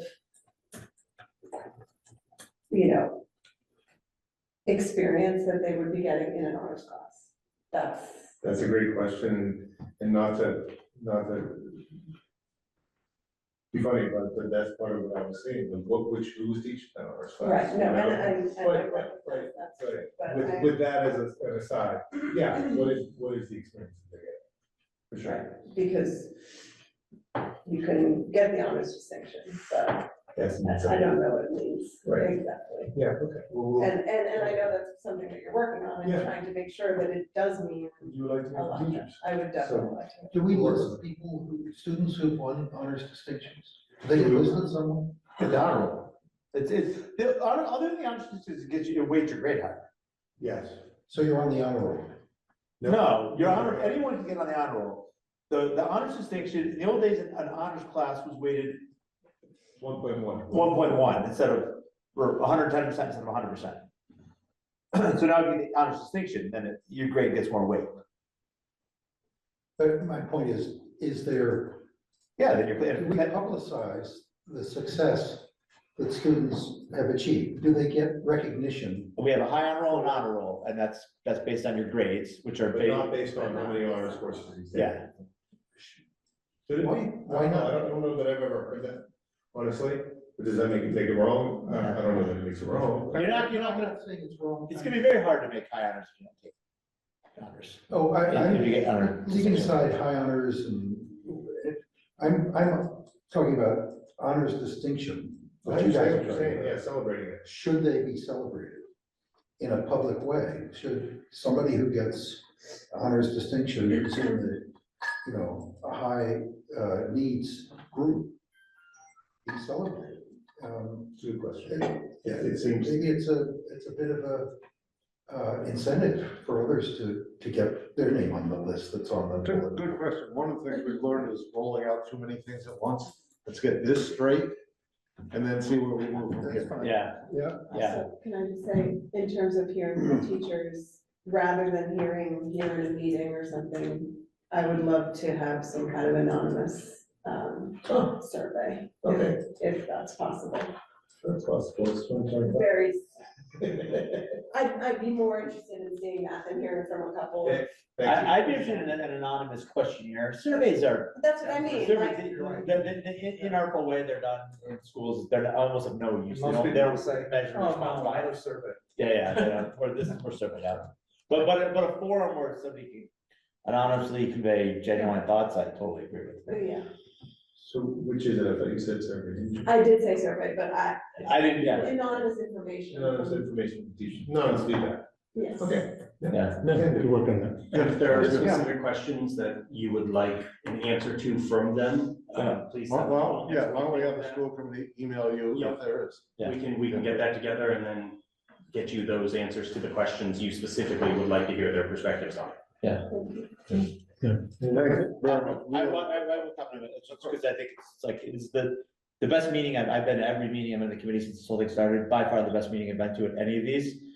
And that is probably informed by my kind of view on this. I always thought the development was in search of a problem. I think the old system can work fine if done properly. I think this system can work fine if done properly. And I finally feel like this system is being, the efforts being made to have it done properly. And people who think the old system was terrible are wrong. I think they're know-it-alls. People think this system is great and has no flaws and is gonna fix anything are dumb and they're know-it-alls. But I think if either one is executed properly and gone about and approached properly and soberly, it can work. And I feel like that's what's happening. Yeah, I think so, and it's hard work, but we're on it. This is what we're looking at. All right, thank you all. Thank you. Really appreciate I have a few more sort of smaller things. Yeah, sorry, before we move off academics. Yeah. Can I just ask a question? I was watching TV the other day, and the Nation's Report Card has just come out. Right. Yeah. Do we have data on our fourth and eighth graders, how they did versus Yeah, so, last time and pre-COVID? Are we? yeah, so I have to do a little work on that, and I'll come back to you on it. So it's like the NAEP scores, right, which is the national assessment. Massachusetts outperformed everybody else. We might, to a degree, be starting on second base in Massachusetts anyway, right? So maybe it should be a value-added score, not an absolute score. But let me do a little bit on it. Our kids participate sometimes, but ultimately it's anonymous. I don't know that we can disaggregate our own NAEP scores in relation to everything else, but let me dig into that. Okay, thank you. Cynthia, you don't have to know. I just know that we participated. Right, but I don't know that like our district compared to Lee can look at our scores separately. I think it just all goes in at the state level. But I'll dig a little bit into it. Okay, thank you. So other things just that are on the horizon, I'm just flagging this. With the ballot question about the MCAS and that not being part of graduation right now, or formal graduation requirement. We're gonna use for the moment, just our course requirements as a proxy. And we're gonna take some time and I'll come back to the school committee about how we wanna rethink what our graduation requirements are gonna be, right? And that ultimately goes to the policy subcommittee because it's our policy. It's policy, it's connected to the portrait of the graduate. It's a whole school committee thing, but it used to be, you needed to take a whole bunch of classes and pass 3 of these tests. And now you don't have to pass 3 of these tests. And we may want to do something. I'm not recommending another test, but we may want to have something like a capstone project, or we may want to have people do one thing in 10th grade and another thing in January of their senior year. It needs to be embedded in what we're doing. We need to spend a lot of time thinking about it. So before the MCAS, it was just you had to complete a certain amount of credits and certain things. Yes. Right. So is that probably what our policy still reflects? That is what our policy reflects. Yeah, you had to take so many years of this, so many years of this. 4 years of English and Yeah. 3 years of math and Yeah. 1 year of a world Then the language. MCAS came in, it was a state law that you could. All of that plus these 3 tests. Right. We didn't change our Yeah. graduation requirements. We had our own and then the state had theirs. Yeah. And every so often, we would sit down on policy and talk about whether 3 credits of this is better than 2 or 4 is better than 3, but it really wasn't really deep most of the conversations. But I mean, sort of the dilemma of American education is this terrible notion of seat time, like how many minutes you spend in the classroom. And that doesn't maybe signify anything. And a more thoughtful view is like, what skills do you, or what do you know and demonstrate? All right, so I think it's worth us having some sort of conversation. Is the credit accumulation enough in and of itself, or should it be balanced off with some demonstration? We've talked about community projects. It could be community projects. I mean, some schools have. Well, I mean, if we're moving, particularly with the move to proficiency based, then if you're passing the classes, the demonstration. Well, it could be, Right, and but- like, if you can't like do the math, then you shouldn't be passing the class. Well, there's that, but part of it might also be, you the same way I defended my dissertation, right? You present your work to an outside body of non-school people who evaluate your demonstrated skills and knowledge against a very clear rubric. But there's also the question, which maybe I'm way off base, that if you do really well in school, proficiency based, does that make you ready for life? Right, no, there's that too, right? And that impacts our curriculum and should we be offering financial literacy as a required class for everybody? Is that more relevant than? Oh, that's a curriculum thing, I agree on Right. that stuff, yeah. I mean, you might, like, first of all, I think the state's gonna do something, so I'd hate to spend a lot of time spinning our wheels trying to invent our own thing, because the MCAS 2.0 is coming and they're gonna enact it, you know. We're gonna have some commission. The Yeah. governors. Yeah, they're gonna, Well, maybe every district got a little lazy and said, okay, you're passing the 3 tests, we'll just keep our curriculum and our requirements the same. Maybe every 5 years, we should look at them and say, okay, 20 years ago, this is what was required. 20 years later, is that still what should be required? Yeah, I mean, what is the goal of this? Is this to make sure that kids aren't graduating who Can't read or write. can't read or write, No. or is it to add some additional element or achievement to be able to be a monument graduate? Yeah, and maybe both. Yeah, see, I'm not so into that one. I wanna keep that one in the class. We discussed this years ago, portfolio approach. Every senior for Hunting Mountain would have a portfolio. We would have to do a presentation before a group of community members, not aligned with the faculty. They would have an advisor, and every senior. The problem that we had there was, well, my God, how do we change the schedule to do that? Okay. And it's funny, Bill said something that sticked in my mind. The state, and maybe Jake knows this, the state, remember their famous report called A Prisoner of Time? And here the state was saying, oh, schools are terrible because they're just built in to time. Everything's time management. And yet the state turned around and said, oh, but you have to have 980 hours of school. And you better make sure that 980 hours is attended to, or else you're not gonna get an exception. And yet they had a report that said, public education is a prisoner of time. Wait a minute. So we'll Yeah. talk about it more. I just wanted to flag, and we won't go down a rabbit hole and waste time if the state's gonna do something, but. Yeah, I mean, I don't know, I think this is another solution in search of a problem. I think if a kid can get C's through our rigorous curriculum all the way through, they should get a degree.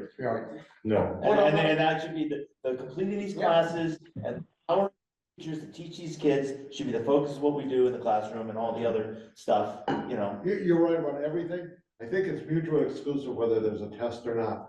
Is our graduation requirements meet the needs of the kids when they get the diploma on the stage? That's right. Well, that's curriculum management, and and make sure the courses are often correct, doing all that But that's part of what's the graduation requirements. That's the are. assumption, yeah. Yeah. That's the Are we assumption. gonna require a course in general finance? Oh, I'm all for that. I'm Yeah. all for that. I'm not, I just don't want to add, I don't want us creating any kind of another assessment beyond what the teachers are testing the kids on. No, I agree with you, but I think our courses meet the needs of the kids when they graduate. 100%. I agree with 100%. I would love that.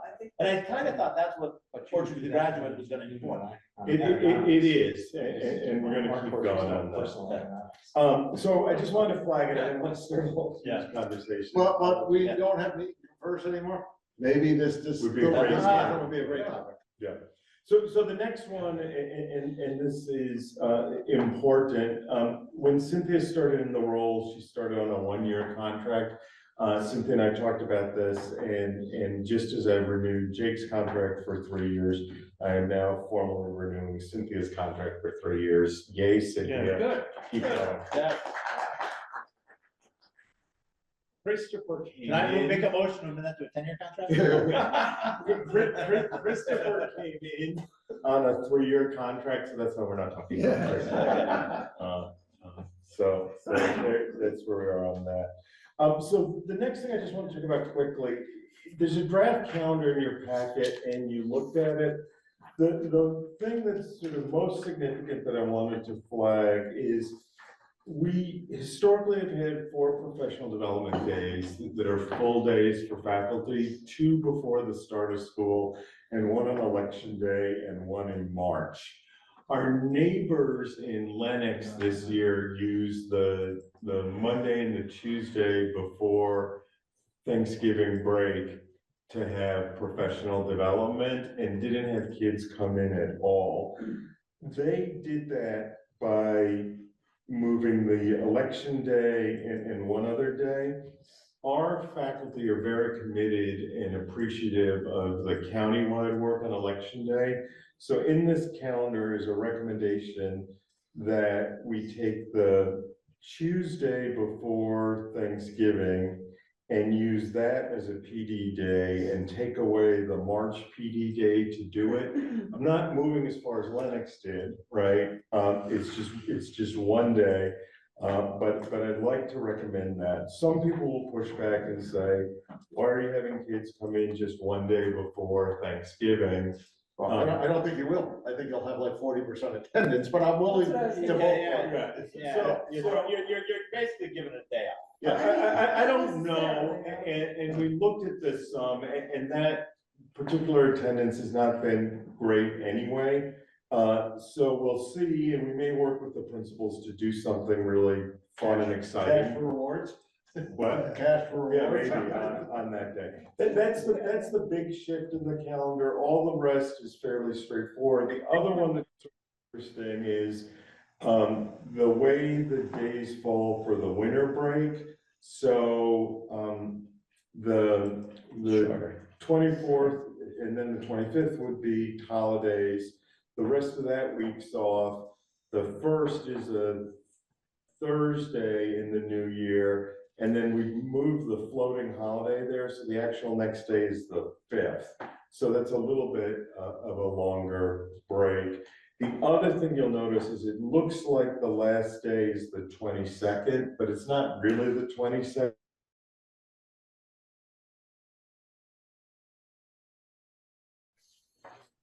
Okay, can you hear us now? Okay, yeah, we're back. Thank you. Yep, I got you.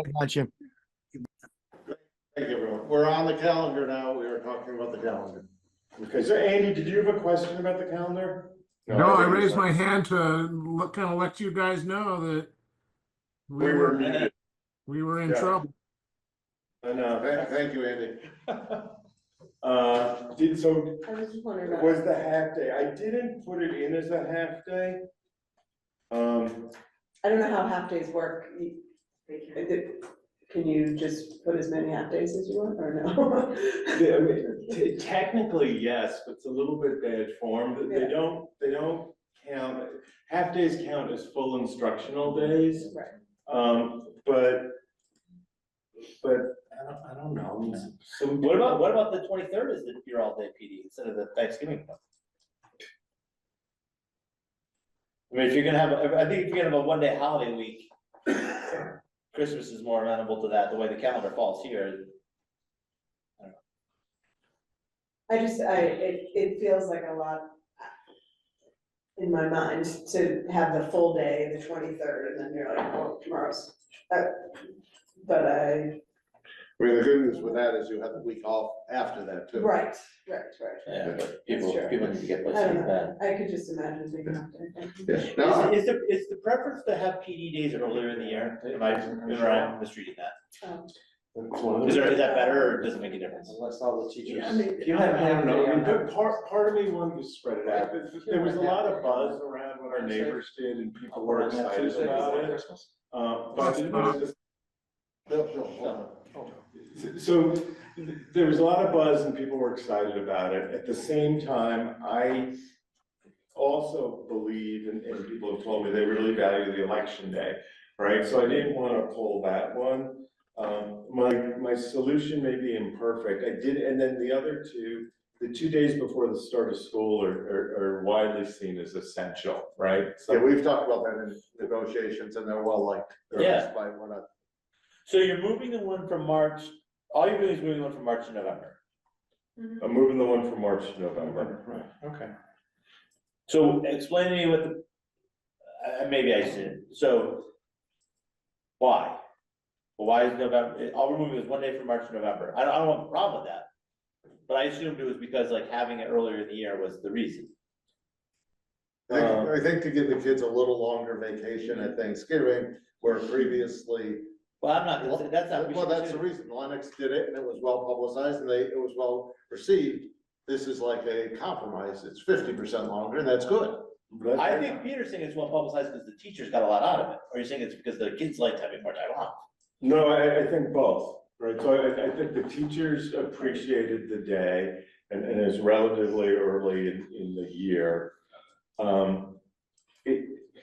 It's imperfect, right? We could keep the calendar like it was and we could just have a whole day in March, but I think to try this once, to then see if we want to do something else to. Well, no, I wanna do whatever, I wanna have a PE schedule that maximizes the benefits to the teachers, period. I don't care about, you know, if we wanna have longer vacations, we have longer vacations. I still to this day don't understand why we have a week in April, and a week in February. I think we should do away with one of the two, but that's me. I agree with you on that. And condense them into one, it's a big waste. What's that? March. Yeah, 1 week in March. So, But just to explain one thing, like, we talked about doing that like 10 years ago. yeah, A lot of our staff don't live in our 3 towns, and unless we got most of at least South County or the county to do it, imagine what craziness we create for our staff that have kids in neighboring districts or vice versa. or the 90% of your kids whose parents don't work in education have to take time off No, over these vacations, to babysit their kids. I hear Or that pay too. people to, or send them to camps, or do all this other stuff. No, I know. But anyways, yeah, I guess I'm very confused. I thought we were, because we had this big priority of professional development, we wanna maximize it, and then we were going with a proposal that was gonna be better professional development. I'm changing one day, we still have a whole bunch of half days. I'll give you more, I'll give you 2 more before the beginning of school, I wanna know what's the best, that's why I didn't know. No, so it's Because also. the kids in Lennox like having a long Thanksgiving, I don't know, that doesn't. make No, I sense. mean,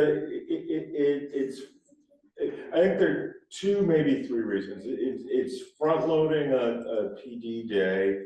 The half days are spread out nicely through the spring to do other PD. We have built-in faculty meetings into the schedule that parents likely aren't aware of or don't even notice, right? So that's another time.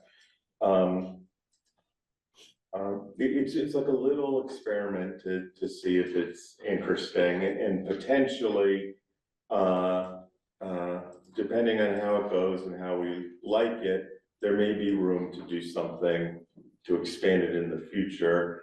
I'm willing to try. I don't have it's one day. I think your It's point one is day, it's one day. it's not like my biggest priority, I thought it's worth trying. Yeah, I think it's worth trying. Yeah. I may be a little pessimistic about it, or pessimistic about a lot of things, and maybe I'm wrong, and maybe I'm not. I mean, and the other thing, like, I'd love to have a conversation about, but it's not the right time to do it, but early in my time in the district, we went from 180 days for kids and 2 days for professional development for staff to 4 days. And to pay people to work an extra 2 days, we had to negotiate it. And it was, I don't know, 15 years ago, it was $60,000 a day, right? Probably now it's $75,000 a day. I'm not proposing that right now, but sometime in the future, that might be interesting. We're gonna vote on this tonight, if you wanna, so let's take a vote to approve the calendar for FY 26. As Make a presented. motion to approve the calendar as presented. Seconded? I have a motion and a second. Any other discussion?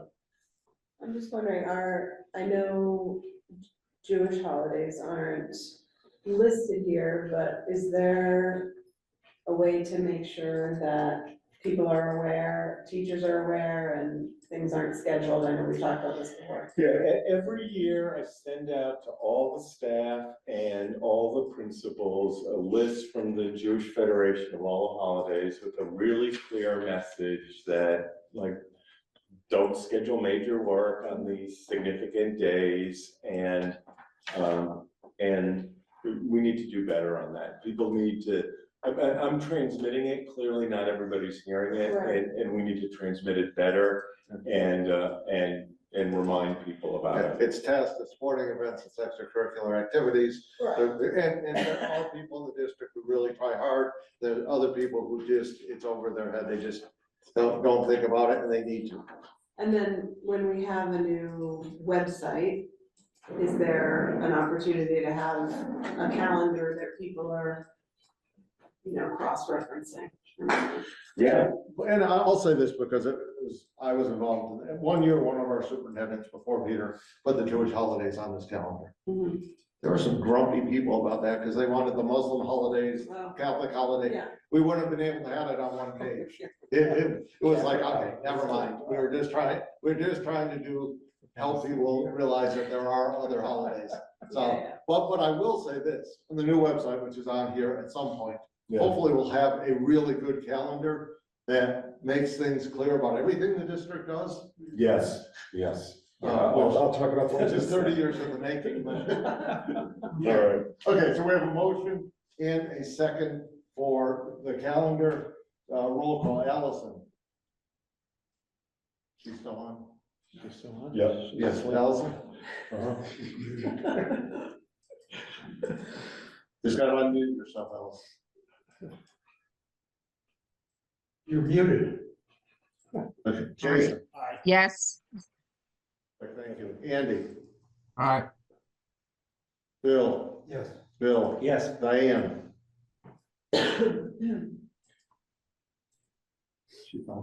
You're also muted, Diane. Sarah. Aye. Rich. Aye. And I. Yes, Go ahead, Diane. thank you. Thank you. Unanimous. So I'll share some data on it, and if it doesn't work, I'll come back to you and I'll make it better. Next I like the one. idea of having something special on that Monday, if there's gonna be. It's $20 a student. Taco. They like the tacos at the middle school a lot. So there's a proposal in the packet, a memo, and Christopher, you could speak to this, about doing a waiver for softball that would include 7th and 8th graders. That's connected to slightly declining participation. I think this is clear what we've done in the past. I'm not clear there's a demonstrated numbers problem here. It's like, maybe there might be. For JV, there is. There is? Yes. And that's really what this is targeting at JV. So I'm confused on one thing. So it says softball registration, 23, 24, 25 kids. No, it's actually the 18 for this year. 18 for this, okay. So we're in 24, 25. Right, okay, so only 18, okay, I see where you are. Yeah, I guess. I make a motion to approve. Second. Any discussion? Could this mean that JV players will be playing varsity? Well, to me, it means that you have 7th, 8th grade. you have 18 7th and 8th graders would not be playing varsity. You have 18 kids, and you say, what, how much is a varsity? 14 kids, maybe, 9 players? Oh, 15 probably. Yeah. 15, so you'll have 3 kids who won't play, high school kids, I don't care about the middle school, kids at the beginning. Yeah. So you'll have at least 3, probably maybe 3 to 6 high school kids that will be able to play the JV schedule, if they have enough, maybe like 3 middle school kids that they would, so to me, it's a no-brainer. Yeah, I agree. Give these high school kids a chance to have a JV team. Yeah. Because we've seen, I mean, multiple years, we've had no JV, either in baseball or softball, and there's kids that want to play, so. And if you want to build a varsity team, not having a JV team is not the way to do it. I mean, I don't need to give my big speech about this. Yeah. Bill give his big speech about it. But I mean, I'm kind of like, do we wanna just get some like comprehensive policy, like just rip the Band-Aid off or talk about it? We could talk about that policy. I mean, we're more than half the teams getting waivers now, so it's kind of like, I view. Yeah, I mean, I think the problem is with what's the state association there? Yeah, I mean, literally every other school around us does it. But because of their super rule where you have to have the same principal for elementary or middle and high school, we got to do a waiver for it. But, I mean, should we just do a blanket waiver for everybody at the end of the year? Or Enact a policy? blanket approval and then Carl and Christopher file a waiver season by season. So this would cover every sport, so we'd be talking football? That's what I'm saying, like, do we just, here's our policies and procedures around participation in sports at Berkshire Hills. Here's what they are, if we have to vote an annual waiver, like, we vote school choice every year, even though we're not gonna do it. I kind of like it this way because then we kind of get our thumb on the pulse of what the program is. And Okay, no. you know, whether it is, so, I mean, I don't think it takes much time, so. Okay. Okay, roll call. Allison. Aye. Jason. Aye. Andy. Aye. Bill. Aye. Bill. No. Diane.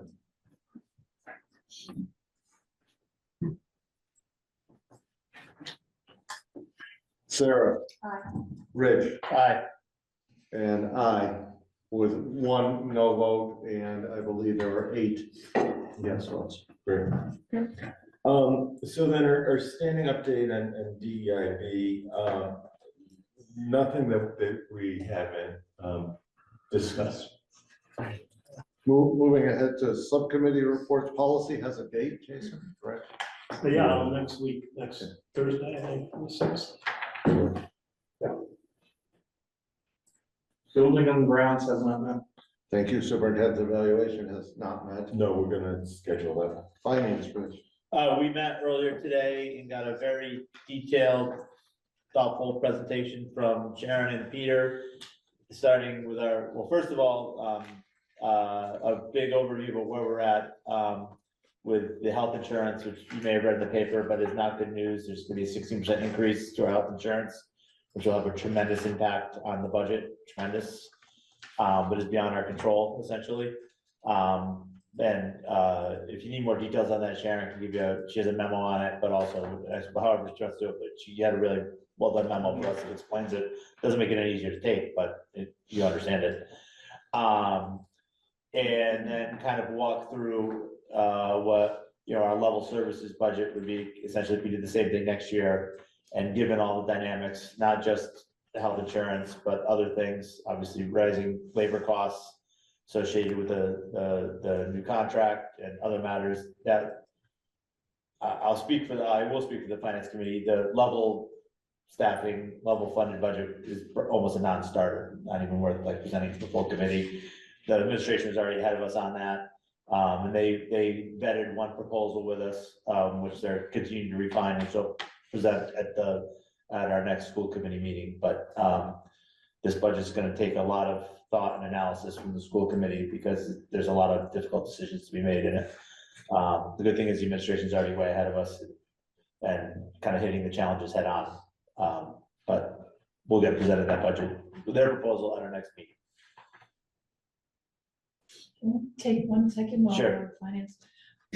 We are working on the budget book. It will be online, it'll be electronic.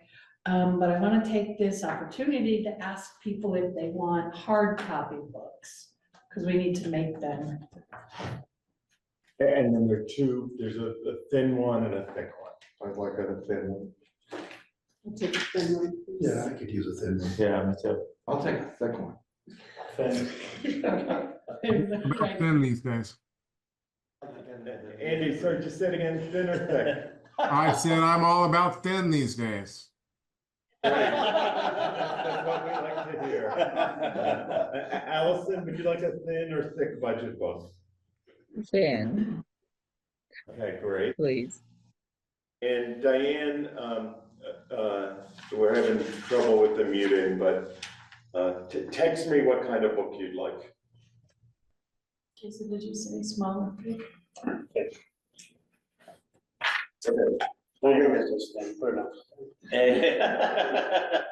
Personnel report. I just wanted to acknowledge, two retirements, two longstanding paraprofessionals, Linda Vermillier and Suzanne McCauley, both announced their retirements. Linda, at the, end of the school year, and Suzanne effective September 7th. And we thank them for their service. The other one, Matt Schneider, our strings teacher, has announced he'll be stepping away at the end of the year. And we thank him as well for his service. Sure, business operations, Q1 and Q2 transfer. Yes. Q1 is a shorter report and, excuse me, 8 transfers, 7 of which were for the school needs. As we talk about each year, we set the budget, right? We're gonna talk about it in February. We'll vote sometime between February 13th and March 13th. And then as we see what students we actually have, what we actually need, we may need to do transfers to cover those changing needs. So the first one is for instrument repairs at the middle school and health class supplies. The second one is for music texts at the middle school. And then the third one is math workbooks and supplies. And there's also language materials that are needed, world language materials. And then, and I will let Jake talk about this if there's any questions. In order to work on the exploratory schedule, the specials schedule, Greenagers are working with the middle school to do one of our specialists, and then speech curriculum and copy paper. And then the last one was, we had the instructional coach budgeted in contingency, and I created a separate line for that, so we moved funds to cover that. Anything on the first quarter? Do I have a motion to approve? Second. I have a motion and a second. Discussion. Roll call. Allison. Yes. Jason. Aye. Andy. Aye. Bill. Yes. Bill. Yes. Diane. Yes. Thank you. Sarah. Aye. Rich. Aye. And I, it's unanimous. Q2. Q2, the first page and halfway through the second page are again changing needs at the schools. So we have more world language and then assemblies at the middle school. The second one, health class supplies and ELA. Then we have music equipment maintenance. We have on number 4 is more world language text and assembly. So, you know, as you see what you need, sometimes you need to transfer more. Again, Greenagers exploratory work, we're probably going to see that on each of our reports because it wasn't specifically budgeted as a professional services and fees at the middle school. So we're moving money from other accounts. 6 is ELA books at the high school. 7 is more wood for a shop class. They're doing a lot of woodwork there. 8 is district-wide hardware to software. Each year, the software, the general software just keeps going up, and we're using more technology. So that was that point. The unfilled directed studies supervisor at the elementary school, we moved to the stipends at the elementary school to cover all of the lead positions at the elementary school. The rest are my initiated ones. We wanted to, number 10 is to balance the non-employee insurance accounts. And our general liability went up. Professional services and The fees. workers' comp go down 38 grand? It went down, yes, and now next year it's going up 8,000 from where it went down. So we have had really good, we had 3 years of really good reporting. We have our communication services, we still have in contingency because in order to fund that, we're never quite sure the exact amount. So I moved that from contingency. We had short-term bans in the budget, but we're not paying that interest until next year, which I put in the budget, FY '26 budget. And then the rest are salaries. The number 13 is the initial balancing of paraprofessional accounts because of reassignments, resignations, new hires. We know that those para accounts change all year.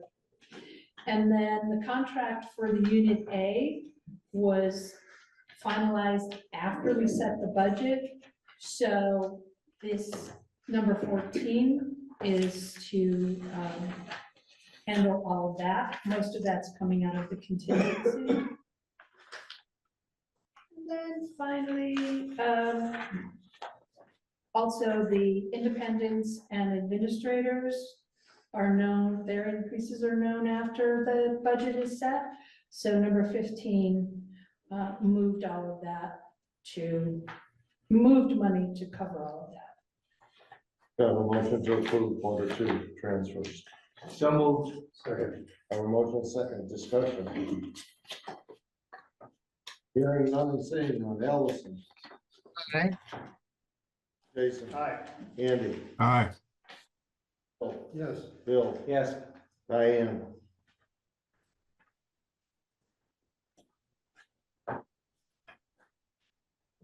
Sarah. Aye. Rich. Aye. And I, it is unanimous. MSBA update, either Jason or Peter. I can take it. We met last Wednesday. The big decision that the committee made was what kind of a mechanical system they're gonna use going forward. We voted on a ground source heat pump like we use it for the middle school. There's one big if, is that the test field can support it, so they're doing test well. That was also voted on to do over February break in the ultimate field, practice football field, that's what the field would theoretically be. So they're gonna drill that, see if it's doable. If it is, we'll get the report and either our next meeting, I'm sorry, our next meeting is February 12th. We won't have the report for then, but March 12th will be the meeting we'll run over, sure. Our next meeting, February 12th, if anyone wants to join us, hopefully we'll get more feedback from the architect about how the building design is going along. But the big thing was the mechanical choice by the committee. Jason, do you want to talk a little bit about the call we did with the state? You can go ahead, because you will be. So we did a call with a subset of the MSBA, the facilities, mix up what it's called, the like facilities review committee. And we presented where we're at in our plan. We got really nice feedback about our educational plan. I thought it was one of the more thoughtful ones I've ever read or worked through, and got very good feedback about the preliminary design and some thoughtful questions for us to work on. And it was a good meeting. Yeah. When's the next big date? Like I said, the MSBA will approve our design at some point, right? We're always submitting more stuff to them. Yeah. Steve, the next big one is for us to get in their board meeting and My calendar says February 26th. I don't know if that's correct. People keep putting things on calendar and they get shifted a little. yeah, so there'll be one in February, then another one in June. The other thing that'll be coming to you, and there'll be a memo on this, we have sort of tentative approval from the state to do a 4th CBTE program. And I'll come to you with a memo on that. The 3 that are in the running are carpentry, electrical, or plumbing. And we're doing some work with community members and stakeholders and also other folks, and we'll make a recommendation at the next meeting on that. But we can get a memo explaining the recommendation in advance, and the good thing is, there's sort of no wrong answer, all of them are attractive. Yeah, what about all the above? We would love that. Any public comment? Yeah, a couple things on that. This is. Sarah. Just unmute yourself. Hi, yes, thank you, Sarah Mugridge, district parent. So I just wanted to appreciate just the conversation at the very top of the meeting about wanting to address family and student concerns about ICE, appreciating just the good intentions of everyone who wants to make sure our kids are safe.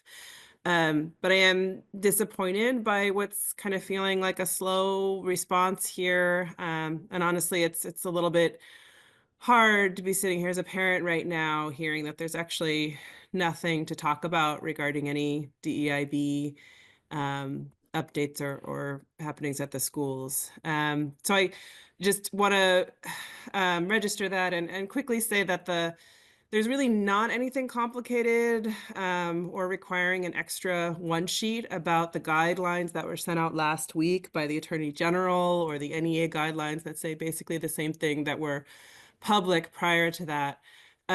Really, it's about following the laws that are on the books, the law of the land, reviewing FERPA with all faculty and staff, really that nobody should be sharing any identifying information, any identity or family immigration status externally at all.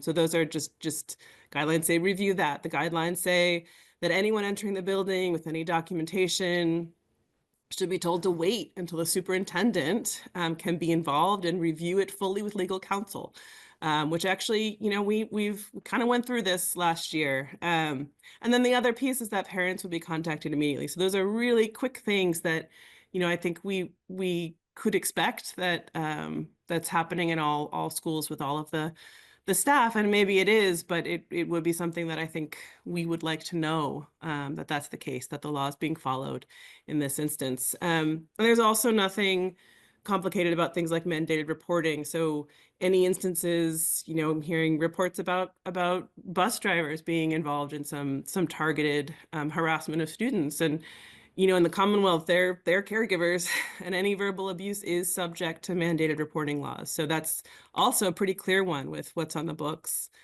So I guess, I understand that there's probably a pretty well-intentioned desire to avoid angering people, activists with anti-immigrant or anti-trans agendas. But I just, in the last year and a half, I've spent a lot of time discussing with some of you, like, when we don't say clearly what we stand for and how we're going to uphold those values, what we expect of our students, what we expect, of each other, we're really emboldening bullies and targeted harassment.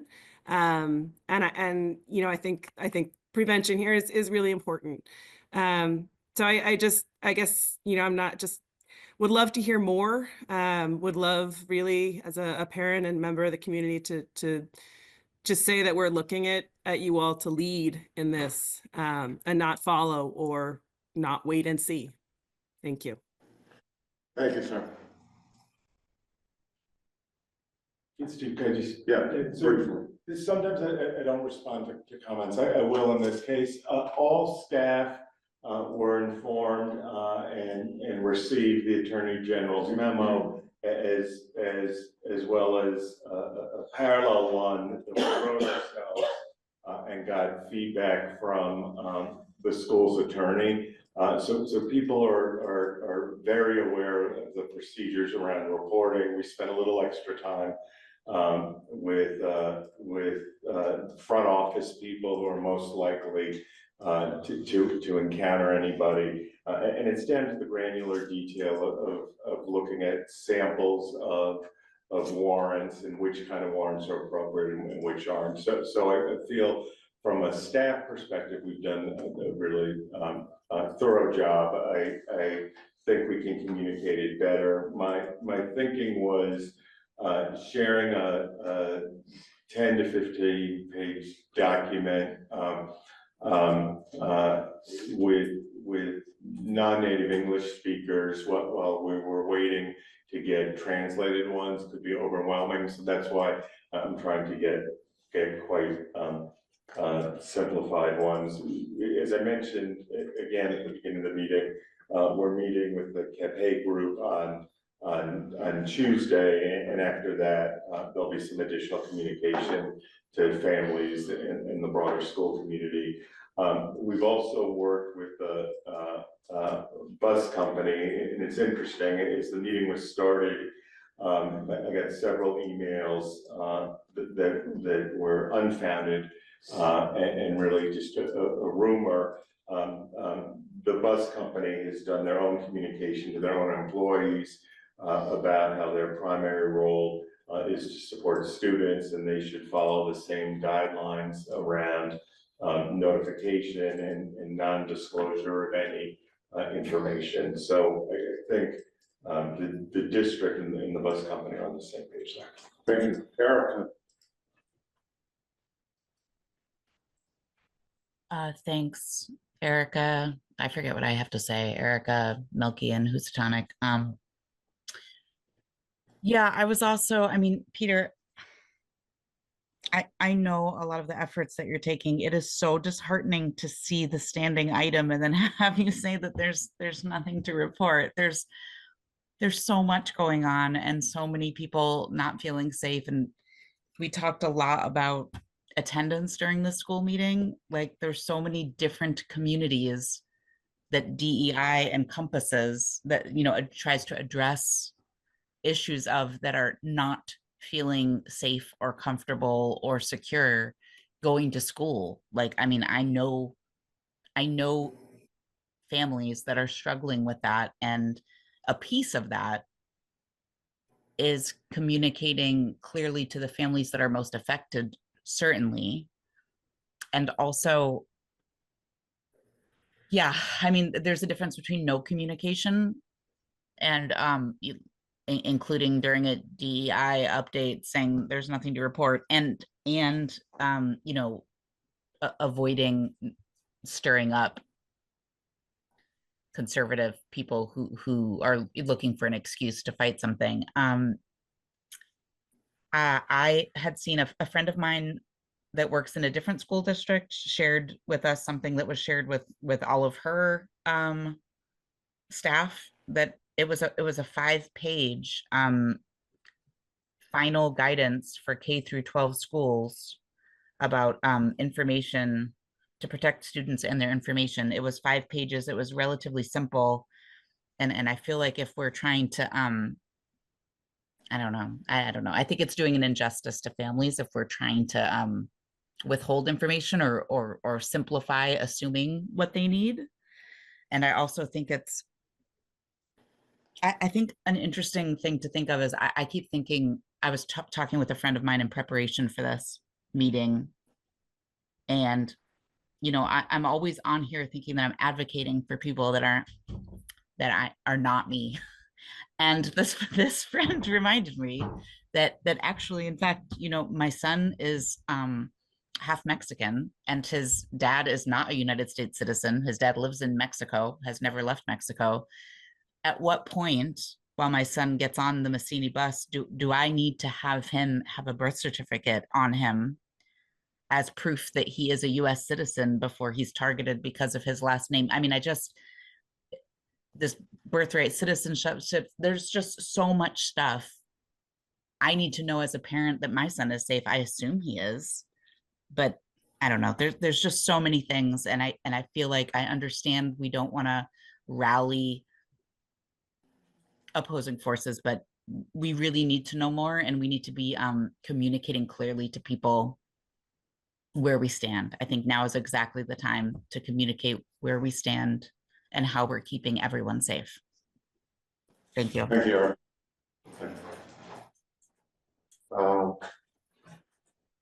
And Kate Anderson, name and address, please. Hi, Kate Anderson. I live in Alford and my daughter choices into Du Bois. And just to kind of follow up on the two previous speakers. I think I'm going to take it in a little bit of a different direction because I want to call attention to an issue that I hope can be discussed at the next school board meeting, which is specifically President Trump's executive order of a couple days ago of ending radical indoctrination in K through 12 schools. And I think this, obviously, the fear that we've talked about in this meeting that some of the students are feeling, we see this in both of these issues, whether it's ICE or whether it's aimed at transgender and non-binary students. I'm sure all of you have read it. It seeks to remove protections from transgender, non-binary, and gender non-conforming students. And I think the piece that we really need to look at as well is that it seeks to criminalize the educators who support them. Specifically, this order is for the next 90 days for the relevant departments to come up with a plan. And so I just want to ask very briefly for the school committee to think about during that 90 days. There are a few things that I think we could do with an eye towards what the two previous speakers talked about being very clear and very direct and doing that very quickly. And I think the main thing is that we need to clarify for everyone in the district that this executive order has not taken effect, in the sense they don't have a plan and we don't have to comply with a plan that hasn't even been created.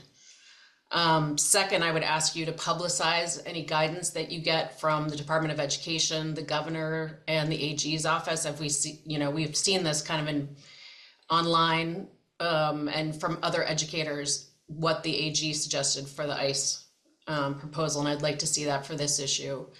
And third, I would absolutely ask you to please loudly and publicly reassure our students that they're safe and that we as adults have a responsibility to keep them safe and that we will take that very, very seriously. So I very much would like to see this addressed at the next meeting, in addition to addressing, the memo that's coming out on the ICE provisions. Thank you very much, Kate. Seeing no more hands up, by unanimous consent, we are adjourned. Thank you.